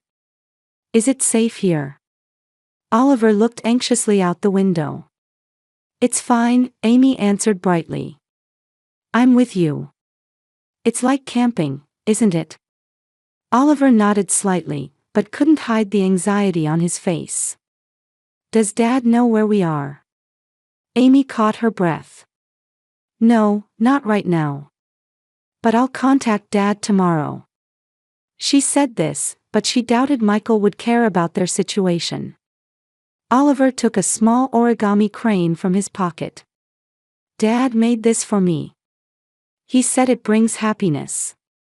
Amy felt a pang in her heart. Michael hadn't been a bad father. He just failed as a husband, and now as an ex-husband. "That's very nice," she said gently. "Now, it's time to sleep. Tomorrow is the start of a new day." Oliver obediently lay down, and Amy kissed his forehead. "Good night, my brave prince." "Good night, Mom," Oliver answered with a yawn. "Tomorrow will be better." After her son fell asleep, Amy sat in the driver's seat, staring outside. The trees in the park illuminated by the dim streetlights.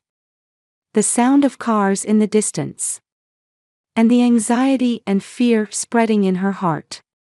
But remembering her son's words, Amy resolved to be strong. A week passed. Amy and Oliver had found a kind of routine in their car life. In the mornings, they got ready at public shower facilities. During the day, Oliver spent time at the library while Amy looked for work. At night, they returned to the park parking lot and slept in the cramped car. It was far from an ideal life, but the two were gradually adapting. "Mom, look!" Oliver shouted in an excited voice. Amy looked up from the bench and saw her son picking something up in the park square. Spring sunlight poured down around them, and the trees were adorned with fresh green leaves. However, the weather was starting to look ominous. "What did you find?" Amy asked with a smile. Oliver proudly held up a 4-leaf clover. "It's a lucky clover. My teacher said the chance of finding one is 1 in a million." Amy felt her heart warm at her son's pure joy. Oliver's ability to find hope in any situation had become her support. "That's wonderful," she praised her son's discovery. "Let's keep it safe." "Yes."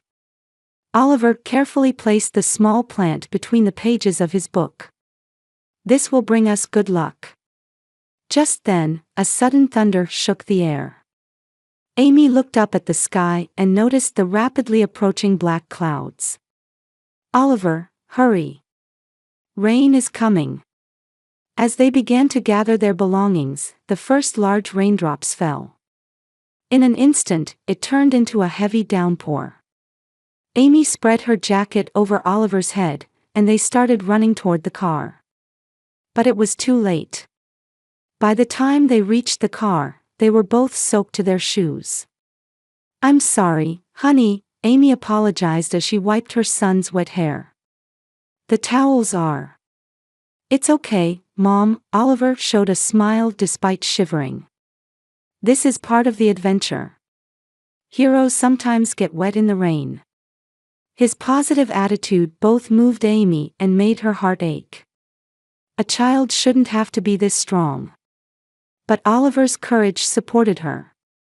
"You're right, my hero," she kissed his wet cheek.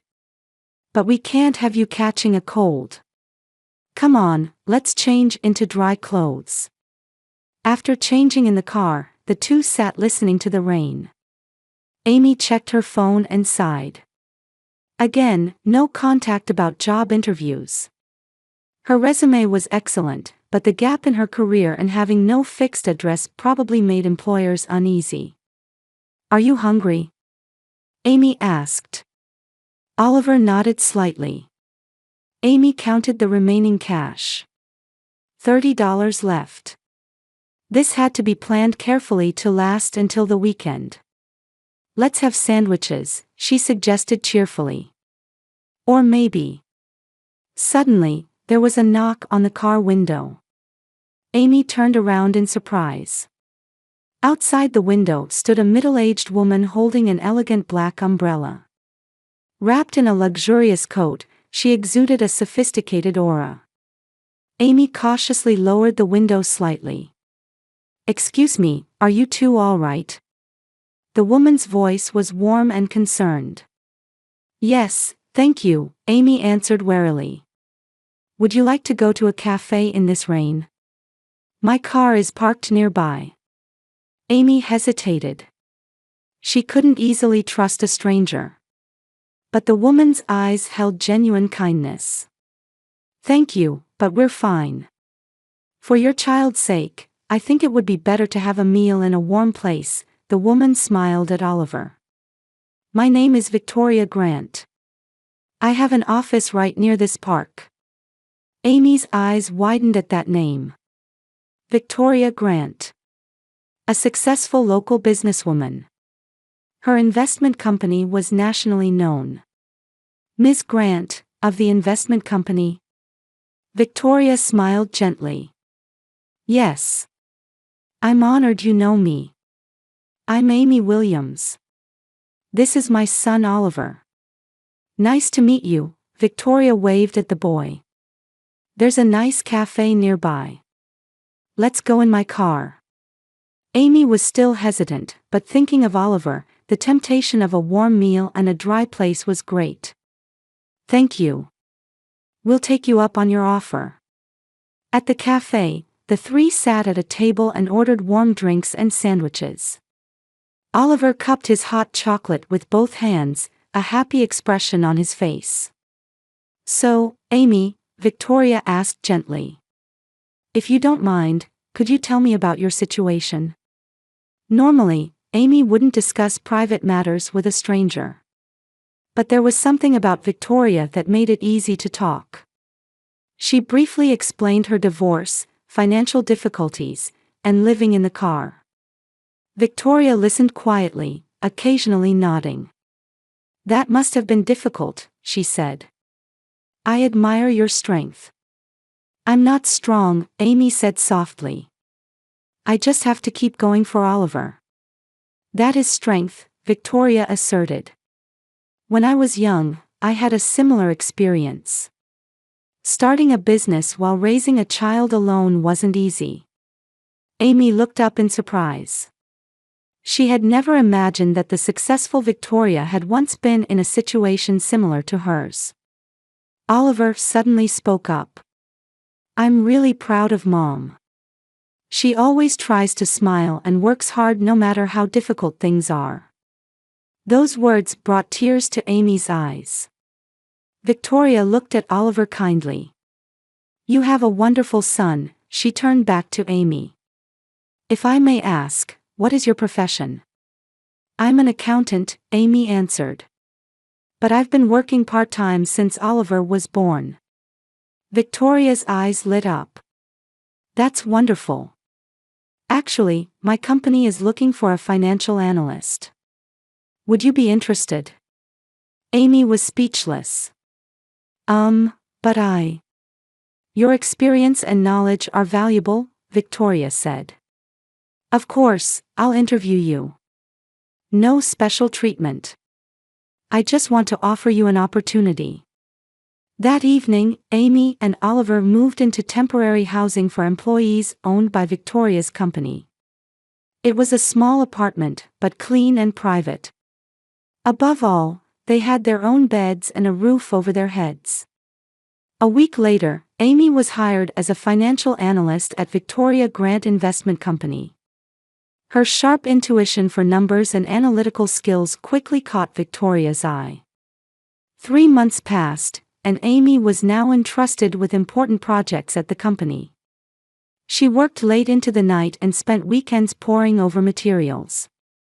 Oliver watched her efforts, sometimes placing a blanket over his mother when she fell asleep.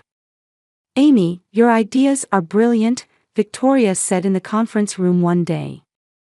Her proposal for a new online financial service plan showed a new direction for the company. Thank you, Amy smiled. Why don't you launch this as an independent business? Victoria suggested. I'll invest. At those words, Amy's heart raced. Her own business.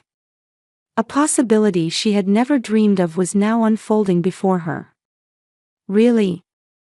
Your talent is too precious to be buried, Victoria said. I know you can do it. That night, while hugging Oliver, Amy told him about their future. A new adventure is beginning. Yes, he said with shining eyes. Mom can do anything. A year later, Amy's online financial service, Future Finance, was a huge success. She was featured on the cover of a business magazine with the headline, "From Single Mother to Millionaire." On the day they moved into their new home, Amy and Oliver stood at the entrance, looking at the spacious garden and beautiful house. "Mom, our lucky clover worked," Oliver said. Amy smiled, stroking her son's hair. "We did have luck. But more importantly, we never gave up." She looked up at the sky. She wondered what would have happened to their lives if she hadn't met Victoria in the park on that rainy day. Fate is a strange thing. "Amy, urgent call." Her secretary Janet knocked on the conference room door. Amy was in the middle of an important meeting with investors. She frowned. The instructions had been clear. No calls unless it was an emergency. "Excuse me," Amy stood up and gracefully exited the room. "Who is it from?" "Your mother," she says. "She seems very upset." Amy hesitated for a moment. There had been no contact from Carol for nearly 2 years. After the news of her success was featured in local media, Carol sent a brief congratulatory message. Since then, silence. Understood, Amy took a deep breath and headed to her office. "Hello, Mom." "Amy." Carol's voice was trembling. The former strength was gone, replaced by fear and impatience. "Please come quickly. Please." "What happened?" Amy asked calmly. "I'll explain later, just hurry," Carol said in a voice about to cry. "Come to the house." Amy was conflicted inside. 2 years ago, when she needed help the most, her mother had coldly rejected her. That pain still remained in her heart. However, she couldn't help but feel sympathy for the desperation in Carol's voice. "All right," she finally said. "I'll be there by this afternoon." Thank you so much." After ending the call, Amy stared out the window for a while. Success had brought her many things. Financial independence, confidence, and above all, the ability to provide Oliver with a stable environment. But the wounds of the past hadn't completely healed. Later that afternoon, Amy parked her luxury car in front of her mother's house. Oliver was busy with a special school project, so she was visiting alone this time. With a mixture of nostalgia and anxiety, she knocked on the door. The woman who opened the door was not the Carol she knew before. Instead of the confident, strict mother, a tired and aged woman stood there. "Amy," Carol said in a trembling voice. "What's wrong? What happened?" Amy asked as she entered the house. In the living room sat Lisa, who appeared to be pregnant. She too had a haggard expression. It had been 3 years since Amy had seen her sister. "Sis," Lisa said in a small voice. "Can someone explain?" Amy tried to maintain her composure as she sat down. Carol and Lisa exchanged glances, and then Carol began to speak. "Greg is gone. Gone. He disappeared, leaving behind debt." Carol's voice was bitter. "And he created debt in my name." Amy gasped. "What do you mean?" "Greg approached me with an investment opportunity," Carol held her head. "He said it was a sure profit. For my retirement funds, I took out a loan with the house as collateral. I signed the papers. And it was all fraud," Lisa interrupted. "Greg took the money and disappeared to Las Vegas. This photo was sent to us." Lisa held out her smartphone. There was a picture of Greg raising a champagne glass in a casino. "I've lost everything, Amy," Carol broke down in tears. "The house, my savings. Only debt remains." But why come to me? Amy asked. Before, when I asked for help. I was wrong then, Carol admitted tearfully. Not helping you, not helping Oliver, maybe I'm now receiving my punishment. Amy was hit with complex emotions. Vindictive joy mixed with sympathy for her mother.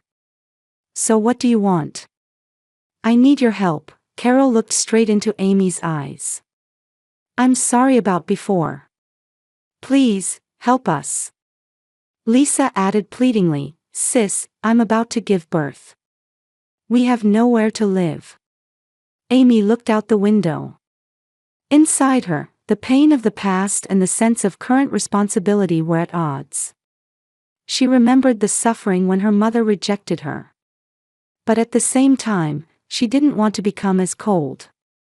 All right, Amy finally said. But there are conditions. Carol and Lisa leaned forward, as if seeing a ray of hope. Conditions? First, my support is temporary. You'll need to find a path to independence, Amy said calmly. Carol, you'll do volunteer work in the community. Your teaching experience is needed. Carol nodded silently. Lisa, after giving birth, you'll learn business skills. I'll arrange an internship at my company. But the baby? Lisa protested. I'll also arrange childcare, Amy said. This isn't to spoil you, but to help you become independent. After exchanging glances, the two women agreed. And finally, Amy stood up. Never let Oliver know that you rejected us in the past. I don't want to break the family bond in his heart. I promise, Carol said tearfully. Amy headed for the door. My lawyer will visit you both tomorrow. To work out the details. Before she got into her car, Carol came after her. Amy, she said in a trembling voice. Why are you helping us? I didn't help you. Amy looked at her mother and smiled. Because I'm not you. As she drove away, Amy had no doubts about her choice. 6 months later, Amy quietly observed her family around the breakfast table on a weekend morning. Oliver was asking Carol for help with his homework, and Lisa was feeding her baby daughter Alicia. The spacious Victorian-style house Amy had purchased had plenty of rooms, including independent living spaces for Carol and Lisa. My music recital is coming up soon, Oliver said happily. Will you come? Of course, I wouldn't miss my precious grandson's recital for anything, Carol answered gently. Those words spread warmth in Amy's chest. The once cold mother now showed genuine grandmother's love toward Oliver. Lisa had completed a barista course and started working at the cafe in Amy's company. She too was beginning to change. Carol volunteered for an after-school program at a local school, teaching children. Amy, after my volunteer work today, I'm going to organize some papers. Can I take Oliver to a movie? Carol asked. If Oliver wants to go, Amy answered. She still didn't completely trust her mother, but was working on gradually repairing their relationship. After breakfast, while cleaning up the kitchen, news came from the television. A man arrested for fraud in Las Vegas has been found guilty. The suspect, Greg Thompson, was involved in multiple fraud cases. Lisa stopped what she was doing and stared at the screen. There was Greg, handcuffed. She let out a deep sigh, but her expression showed relief rather than sadness. It's over, she said quietly. A new beginning, Amy placed her hand on her sister's shoulder. In the afternoon, Amy was having a meeting with Victoria at her office. Her company, Future Finance, had grown rapidly and now employed hundreds of people. Setting up the new foundation is a wonderful idea, Victoria said. I'll fully support the program to help single mothers. I wouldn't be here without your help, Amy smiled at her mentor. I want to give the same chance to others. The Amy Williams Foundation, Victoria pronounced the name. It has a nice ring to it. On her way home, Amy received a call in the car. It was from Michael. Amy, can we talk for a bit? His voice didn't have the same confidence as before. I want to see Oliver. He wants to see you too, Amy answered calmly. While her relationship with Michael was complicated, she understood the importance of maintaining the father-son relationship for Oliver's sake. I heard about your success, Michael said. You've accomplished something amazing. Thank you, Amy answered simply. His praise no longer meant anything to her. When she returned home, Oliver greeted her at the door. Mom, look. My essay won the contest. Amy read her son's essay. Titled, My Hero, it was a story about his mother. His love and pride for a mother who never gave up in difficult situations were expressed in honest words. Oliver. Tears welled up in Amy's eyes. Don't cry, Oliver said with a serious face. When I grow up, I want to do work that helps people, like you do, Mom. I want to be someone who doesn't ignore people in need. Amy hugged her son tightly. All the hardships, all the pain, and all the joy. They all connected to this moment. That night, Amy sat on the terrace, looking up at the starry sky. Life is unpredictable. 2 years ago, she was at a loss, living in a car with her son. Now, she was in a position of success, helping her family, and reaching out to others. Carol sat next to her. Thank you for giving me a second chance. Amy looked at her mother and smiled. We're family, she answered simply. It's in difficulties that we learn the true meaning of family. Under the starry sky, Amy took a deep breath. The pain of the past might never completely disappear. But she had learned. Strength isn't just about enduring, but overcoming difficulties, growing, and above all, having the courage to forgive.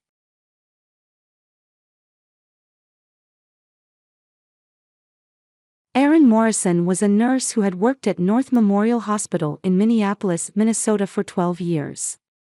In a season when the hospital's busyness overlapped with the harshness of winter, she felt a small comfort in her life. Her remarriage 2 years ago was supposed to put an end to her lonely struggle as a single mother. She stood in her kitchen, preparing breakfast while looking at the clock. It was almost 7 o'clock. Oliver, time to get up, she called upstairs. There was no response. Her mornings had been like this lately. Her son Oliver was 6 years old. He used to be an energetic child who would jump out of bed first thing in the morning and run around the hallway. His laughter would echo throughout the house, serving as a secret remedy that healed Erin's tired heart. However, he had changed over the past few months. He smiled less, spent more time shut in his room. He stopped talking about what happened at school and made fewer play dates with friends. Erin knocked on Oliver's bedroom door and gently opened it. Good morning, my little hero, she said. Oliver was curled up in bed. Are you awake? You'll be late for school. I don't want to go. Oliver answered in a hoarse voice. My ear hurts. Erin placed her hand on her son's forehead, but there was no fever. This was the 3rd day in a row. Complaining of ear pain, wanting to stay home from school. As a nurse, she didn't dismiss a child's complaints of illness. But she was puzzled by the lack of obvious symptoms. Let's go to school today. If you really start feeling bad, tell your teacher, and I'll come pick you up right away, she promised, gently waking Oliver up. Downstairs, her husband Jason Hunt was already in his suit, reading the newspaper. He was a successful lawyer who had captivated Erin with his dignified demeanor and intellectual charm. After her failed marriage with her ex-husband David, Jason's stability and reliability were like sunshine after a storm. Good morning, Jason smiled, raising his coffee cup. It's a court day today. I'll probably be late. Aaron nodded and prepared Oliver's breakfast. Oliver is saying his ear hurts again. Jason replied without looking up from his newspaper. Again? It's probably just an excuse. He just doesn't want to go to school. But it's been going on for 3 days now. You're coddling him too much. Jason folded his newspaper and stood up. Children sometimes lie. That's reality. Aaron was about to argue, but was interrupted by the sound of Oliver coming down the stairs. His little footsteps seemed heavier than before. When he entered the kitchen, he first gave Jason a small glance, then walked over to Aaron. "Good morning, champ," Jason called out.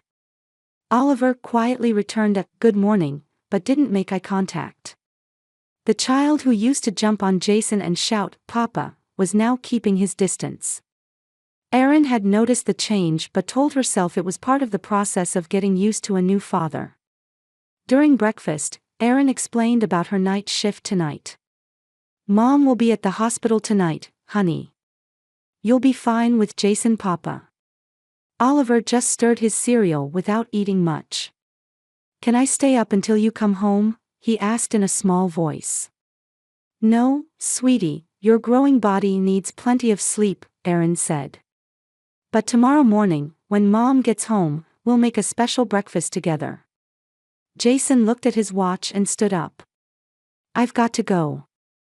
Tonight, Champ and I will enjoy some man-to-man time." "Right, Oliver." Oliver just nodded silently. After Jason left, Aaron helped Oliver get ready for school. In the car, she thought about the changes in her son.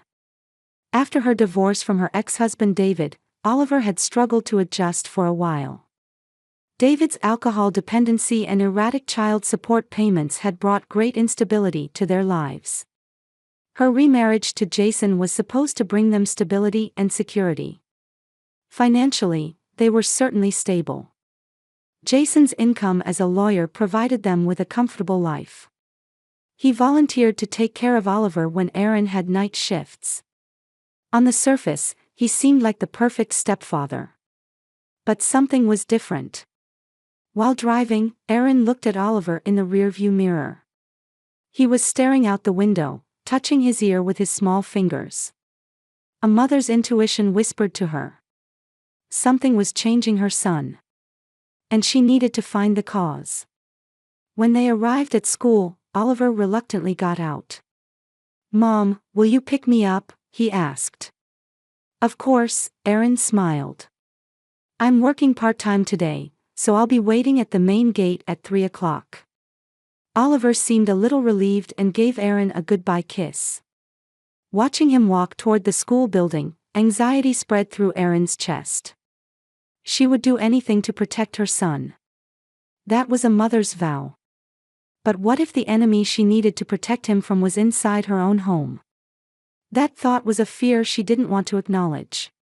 She pushed it away and started the car. Aaron sat beside the bed, placing a cold towel on her son's forehead. Oliver grimaced in pain, once again pressing his small hand against his right ear. "How bad is the pain?" Aaron gently asked. "Really bad," Oliver answered with tearful eyes. "Something's throbbing inside." This had been going on for a week now. At first, she thought it was just a cold and gave him over-the-counter children's pain medication, but the symptoms seemed to be getting worse rather than better. The pain intensified especially at night, and it seemed to worsen on evenings when Jason was home. "I'll take you to the doctor tomorrow," Aaron promised. "Rest today." Jason appeared at the bedroom door. "Missing school again?" His voice was tinged with irritation. "He might just be pretending." "He's really not feeling well," Aaron quietly argued. "He doesn't have a fever, but he's clearly in pain." "He only appears to be in pain," Jason folded his arms. "When I was a child, I never missed school unless there was a really serious reason." Aaron stood up and led Jason into the hallway. "He's not acting," she said in a low voice. "Something's wrong." He's changed. So what? Jason frowned. Children sometimes behave strangely. Listen to me. If you take him to the doctor, they'll just tell you again that nothing's wrong.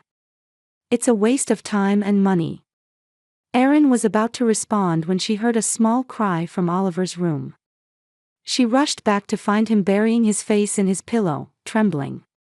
It's okay, Mommy's here, she hugged her son gently. That night, Erin checked on Oliver's room several times. At one point, he seemed to be asleep, but in the middle of the night, she was awakened by an agonizing cry. When she rushed to his room, Oliver was writhing on the bed. My ear hurts. Help me. Erin decided to take her son to the emergency pediatric clinic. As she was putting on Oliver's shoes, Jason came out of the bedroom. Where are you going? He asked with sleepy eyes. To the emergency clinic. His pain is severe. Jason shook his head. You're joking. It's 3 a.m. Can't it wait until tomorrow? No, it can't, Erin answered firmly. He's suffering. You're overprotecting him, Jason said. He needs to toughen up. Life is full of pain. Ignoring Jason, Erin took Oliver to the car. After the examination at the clinic, the doctor suggested the possibility of an ear infection and prescribed antibiotics. This should help, but if it doesn't improve, I'll refer you to a specialist, the doctor said. However, even after starting the medication, Oliver's condition didn't improve. Then a call came from the school. Oliver can't concentrate in class. He doesn't seem to be listening to the teacher, the principal said. In between her hospital shifts, Erin took Oliver to see Dr. Walker, a pediatric ear specialist. In the waiting room, Oliver anxiously held his mother's hand. Don't tell Jason, Papa, he whispered. Don't tell him what? Erin wondered. Before Oliver could answer, a nurse called his name. In the examination room, Dr. Walker spoke kindly to Oliver. I hear your ear hurts. What kind of pain is it? Oliver didn't answer, staring at Erin. Erin encouraged him. Please tell the doctor, honey. It feels like it's being pulled, Oliver finally answered in a small voice. The doctor nodded and prepared his equipment. Can you show me? It won't hurt, I promise. Oliver was trembling but agreed. When Dr. Walker looked into his ear, his expression changed. He frowned and carefully looked again. Can you wait a moment, Oliver? I'll ask the nurse to come in, and I'll be right back, the doctor said and left the room. A few minutes later, he returned with a monitor. Erin, could you come over here please? Mother, please look at this right away, the doctor said in a quiet but tense voice. Erin looked at the monitor. It showed the inside of her son's ear. As a nurse, she had seen many injuries, but she gasped. There were clear bruises and internal bleeding on the inside of Oliver's ear. This was damage that couldn't be explained by accident or chance. This is. Erin was at a loss for words. This is traumatic injury, Dr. Walker said quietly. It can't be explained by accident or infection. There are signs that someone has pulled or twisted his ear forcefully. And not just once, but repeatedly. In Erin's mind, she recalled the recent changes in Oliver. How he had become withdrawn. The increased night crying. His fearful demeanor when Jason was around. The words, "Don't tell Jason, Papa." Legally, I am obligated to report this, the doctor continued. I need to contact Child Protective Services. Erin stared at the picture of her son with trembling hands. I understand, she resolved. But before that, I'll contact the police myself. She returned to the room where Oliver was. Seeing her son's small body and frightened eyes made her heart clench. Oliver, will you tell Mommy the truth? She gently asked. Who hurt your ear? Oliver began to cry. Papa. he said in a trembling voice. When I can't do my homework or when I'm being noisy, Papa gets angry and pulls my ear. Even when I say it hurts, he says, "Boys don't cry." Something inside Erin crumbled. The man she had trusted was abusing her son. She didn't hesitate. She had the doctor record the evidence and headed straight to the police station. Dr. Walker contacted Child Protective Services to ensure Oliver wouldn't suffer further harm. At the police station, Erin showed the photos of her son's injuries to an officer with trembling hands. "Please help my son," she said. "And stop the man who did this." The interview room at the Minneapolis police station was deliberately designed to be a warm space. Children's drawings decorated the walls, and crayons and coloring books were placed on the table. Still, Oliver clung to Erin's lap, fearfully eyeing the female police officer in front of him. "Hello, Oliver. I'm Linda Carter." "You can call me Linda," she smiled gently. "Can you talk with me a little today?" Oliver clung to his mother even more. Erin rubbed her son's back and whispered, "It's okay. Mommy is right here." Detective Linda had a warm smile and a gentle voice. She was an investigator specializing in child abuse. "Oliver, you haven't done anything wrong. We're here today to make sure you stay safe." Oliver slowly raised his face.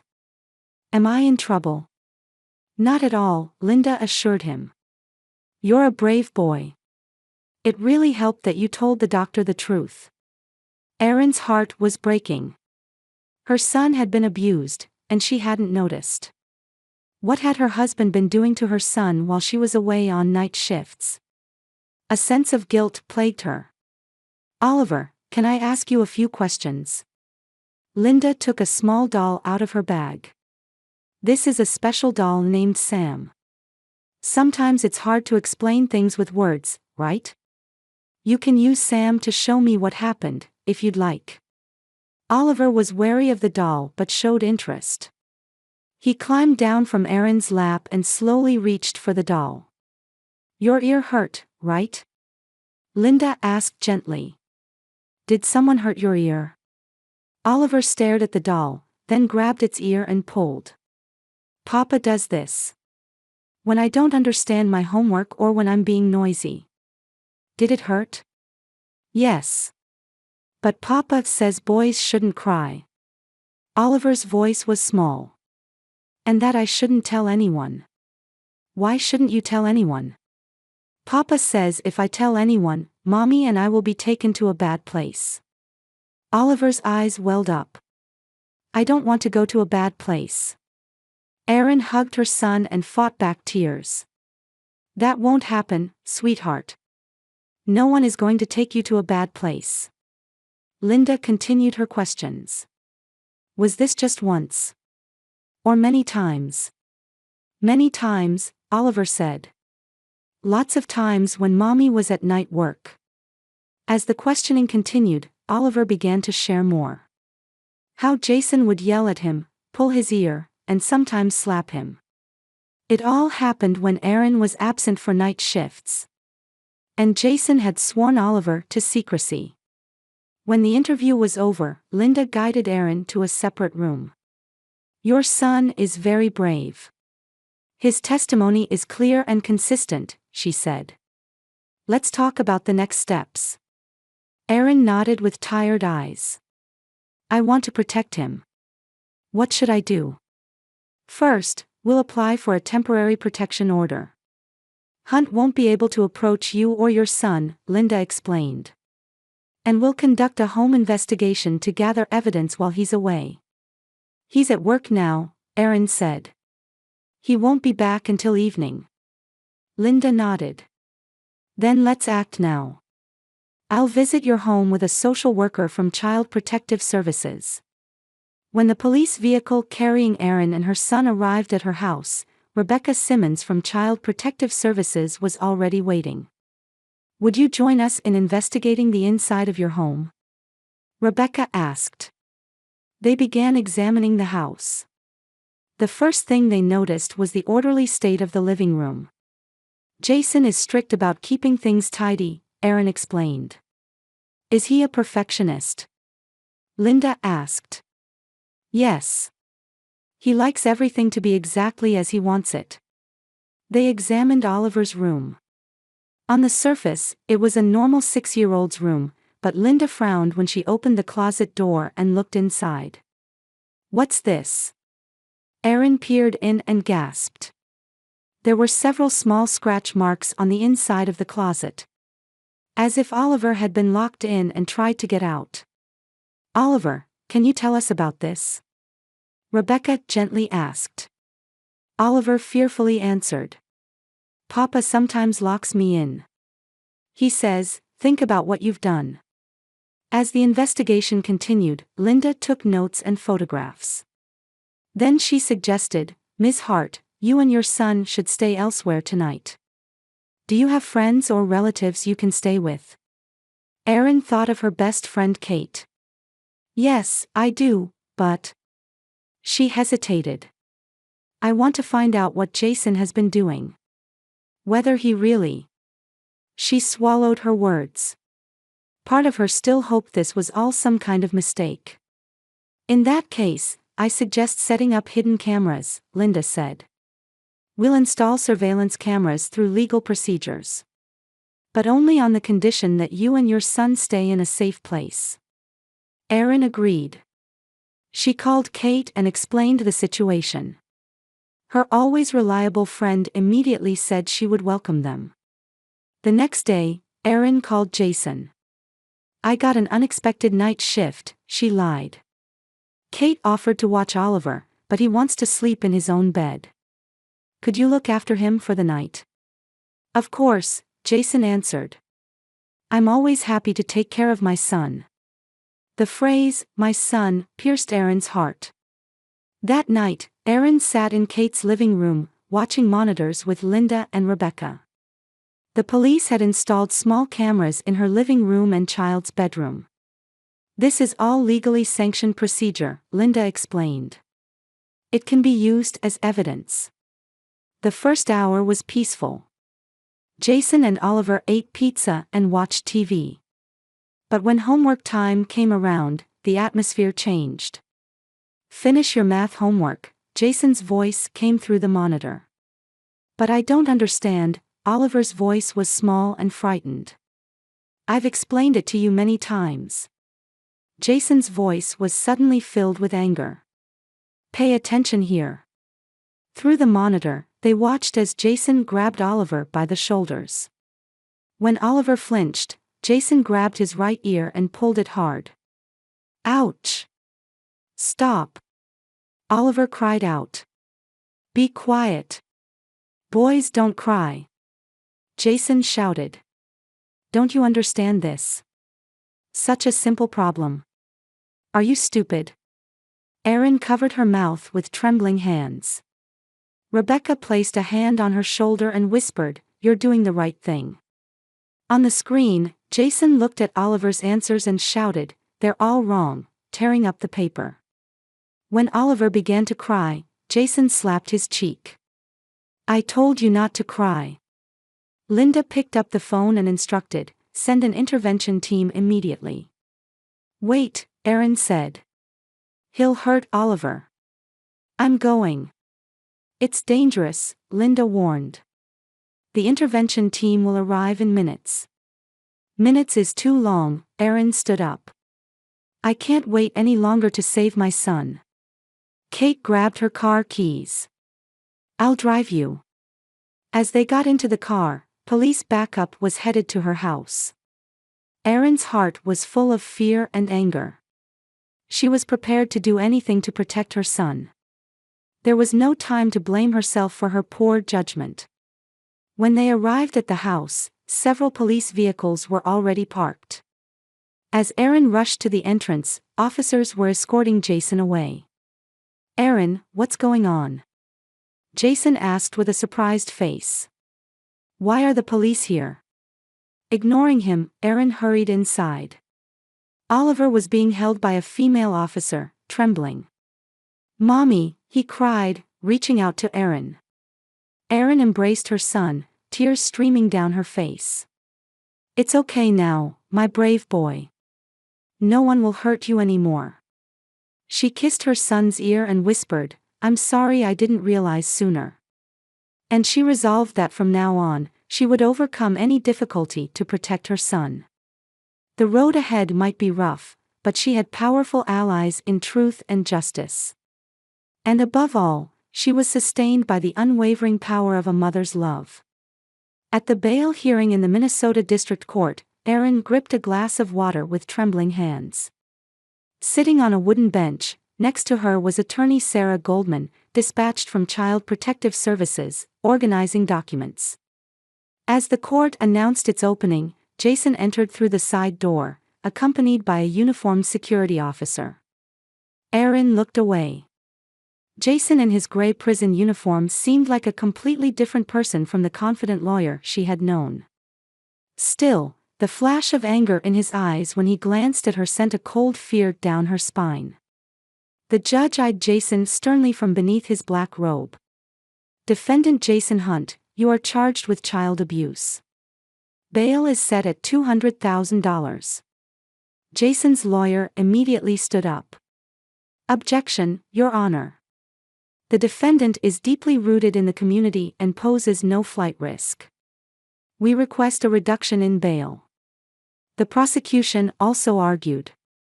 "The defendant is a lawyer and might tamper with evidence. We also request a restraining order against the victim and the victim's mother." The judge nodded briefly. Bail remains at $200,000. Additionally, the defendant is ordered to stay at least 500 feet away from Erin Hart and Oliver Morrison. As she left the courtroom, Erin encountered an elderly couple in the hallway. They were Jason's parents. They stared at her with accusing eyes. "You've ruined our son," Jason's mother said harshly. "It's all your fault for spoiling Oliver too much."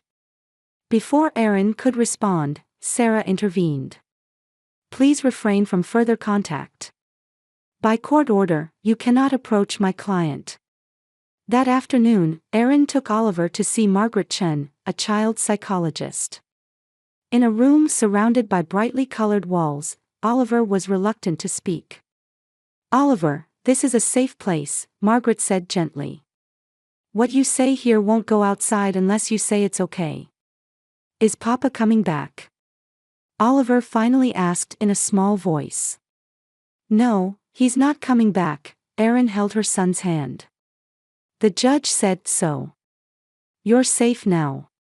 Oliver nodded slowly. "Papa said he got angry because I was a bad boy." Margaret shook her head calmly. "Oliver, you're not a bad boy. It's never your fault when an adult hurts you." Hearing those words, Oliver's eyes filled with tears. Erin couldn't hold back her tears either. A few days later, prosecutor Michael Reed called Erin. "We've received a settlement offer from Hunt's lawyer. He's seeking a suspended sentence in exchange for pleading guilty to a relatively minor charge." "That's unacceptable," Erin replied firmly. "My son still suffers from nightmares. He trembles just from touching his ear. I want the truth to come out." "A trial will be a long and difficult process," Michael warned. "Oliver may need to take the stand." "We have evidence," Erin said. "Surveillance footage, medical reports. And above all, my son's testimony. We won't run away." As trial preparations progressed, Jason's past was also uncovered. His first wife, Melissa, visited the prosecutor and testified about a similar pattern of abuse. "I was also his victim," Melissa said. "But no one believed me." Erin returned to the hospital and resumed part-time work. Her colleagues supported her and adjusted shifts. Her boss Martha was particularly understanding, saying, "Your and your son's recovery is the priority." Oliver's ear treatment continued. The physical wounds were healing, but Erin understood that the emotional wounds would take more time to recover. On the day of the trial, the courtroom was tense. Jason claimed innocence, arguing that Oliver was an imaginative child and that mere discipline had been misunderstood. However, when the surveillance footage was played in court, the jurors' expressions clearly changed. The sight of Jason pulling Oliver's ear and slapping him completely collapsed his claims. Even more devastating was Melissa's testimony. He was a perfectionist with a strong desire to control. It started with small criticisms and eventually escalated to physical violence. I couldn't tell anyone and blamed myself. On the day of sentencing, the judge looked sternly at Jason. Defendant Jason Hunt, the jury has found you guilty on all counts. This court sentences you to 3 years of actual imprisonment and participation in a violence management program after release. Aaron exhaled deeply. Justice had been served, but it was just a new beginning. Her and her son's journey of recovery was still ongoing. As she left the courtroom, Melissa approached her. "You're brave," she said. "You did what I couldn't do. You protected your son." Aaron smiled. "We still have a long way to go. But for now, I can feel a little peace knowing that Oliver is safe." That night, Aaron sat beside Oliver's bed, watching him sleep. Looking at her small son's peaceful sleeping face, she renewed her determination. She would protect him, heal his wounds, and together they would build a new beginning. Believing that there is light beyond the darkness. A year later, the park in Minneapolis was adorned with cherry blossoms. Aaron sat on a bench, watching Oliver play on the playground equipment. Now 7 years old, he was running up the slide, laughing with friends. That smile reminded her of the Oliver from before. An active child, full of curiosity, fearless. "How was the ice cream?" Aaron asked as her son came running up. "Awesome," Oliver answered with a beaming smile. There was a small chocolate mark on his forehead. Aaron smiled as she wiped it off. Their new life had begun in a small apartment. The divorce was finalized quickly, and Aaron supported their life with her nurse's salary. Oliver's adjustment to the new school was difficult at first, but thanks to understanding teachers and professional support, he gradually came out of his shell. "I finished the drawing to show to Mr. Sam tomorrow," Oliver said. Sam Wilson was his psychological counselor who helped Oliver's inner healing through art therapy. "That's wonderful," Aaron stroked his hair. "Mom is always moved by your drawings." Around the same time, Jason Hunt was experiencing his second spring behind bars at the state prison. He was participating in an anger management program, but his attitude showed no true remorse. Rather, he continued to justify his actions and was playing the model prisoner in hopes of early release. The guards saw through his manipulative character behind his superficial cooperation, but as long as there were no problems with his behavior, his treatment wouldn't change within the system. Every Tuesday night, Aaron held classes at the local medical center. Titled Early Signs of Child Abuse, this class shared what she had learned from her own experience with medical professionals. "Sometimes, the most obvious signs are overlooked," she said. "Especially when the abuser holds a socially respected position." Her classes received high praise, and requests began coming in from other hospitals. A sense of mission born from tragedy was giving her new strength. One night, after Oliver had gone to bed, Aaron paused in front of his room. She opened the door slightly and peered at his sleeping face. He rarely woke up from nightmares anymore. He could sleep in a safe place and dream with expectations for tomorrow. Aaron returned to the living room and sat by the window. As the city lights reflected in the night sky, she looked back on the past. Those days of pain and fear. But at the same time, she had found the courage to move forward. She listened to her son's voice, trusted her intuition, and pursued the truth. By doing so, she saved her son and saved herself. Tomorrow, they would face a new day. There would be challenges, but even more hope. Aaron took a deep breath and vowed in her heart. She would always listen to her son's voice and continue to protect his safety and happiness. That was her mission as a mother and the unwavering proof of her love. As the moonlight illuminated her face, Erin smiled. The wounds were healing. And their story would continue as a story of hope and recovery, not fear.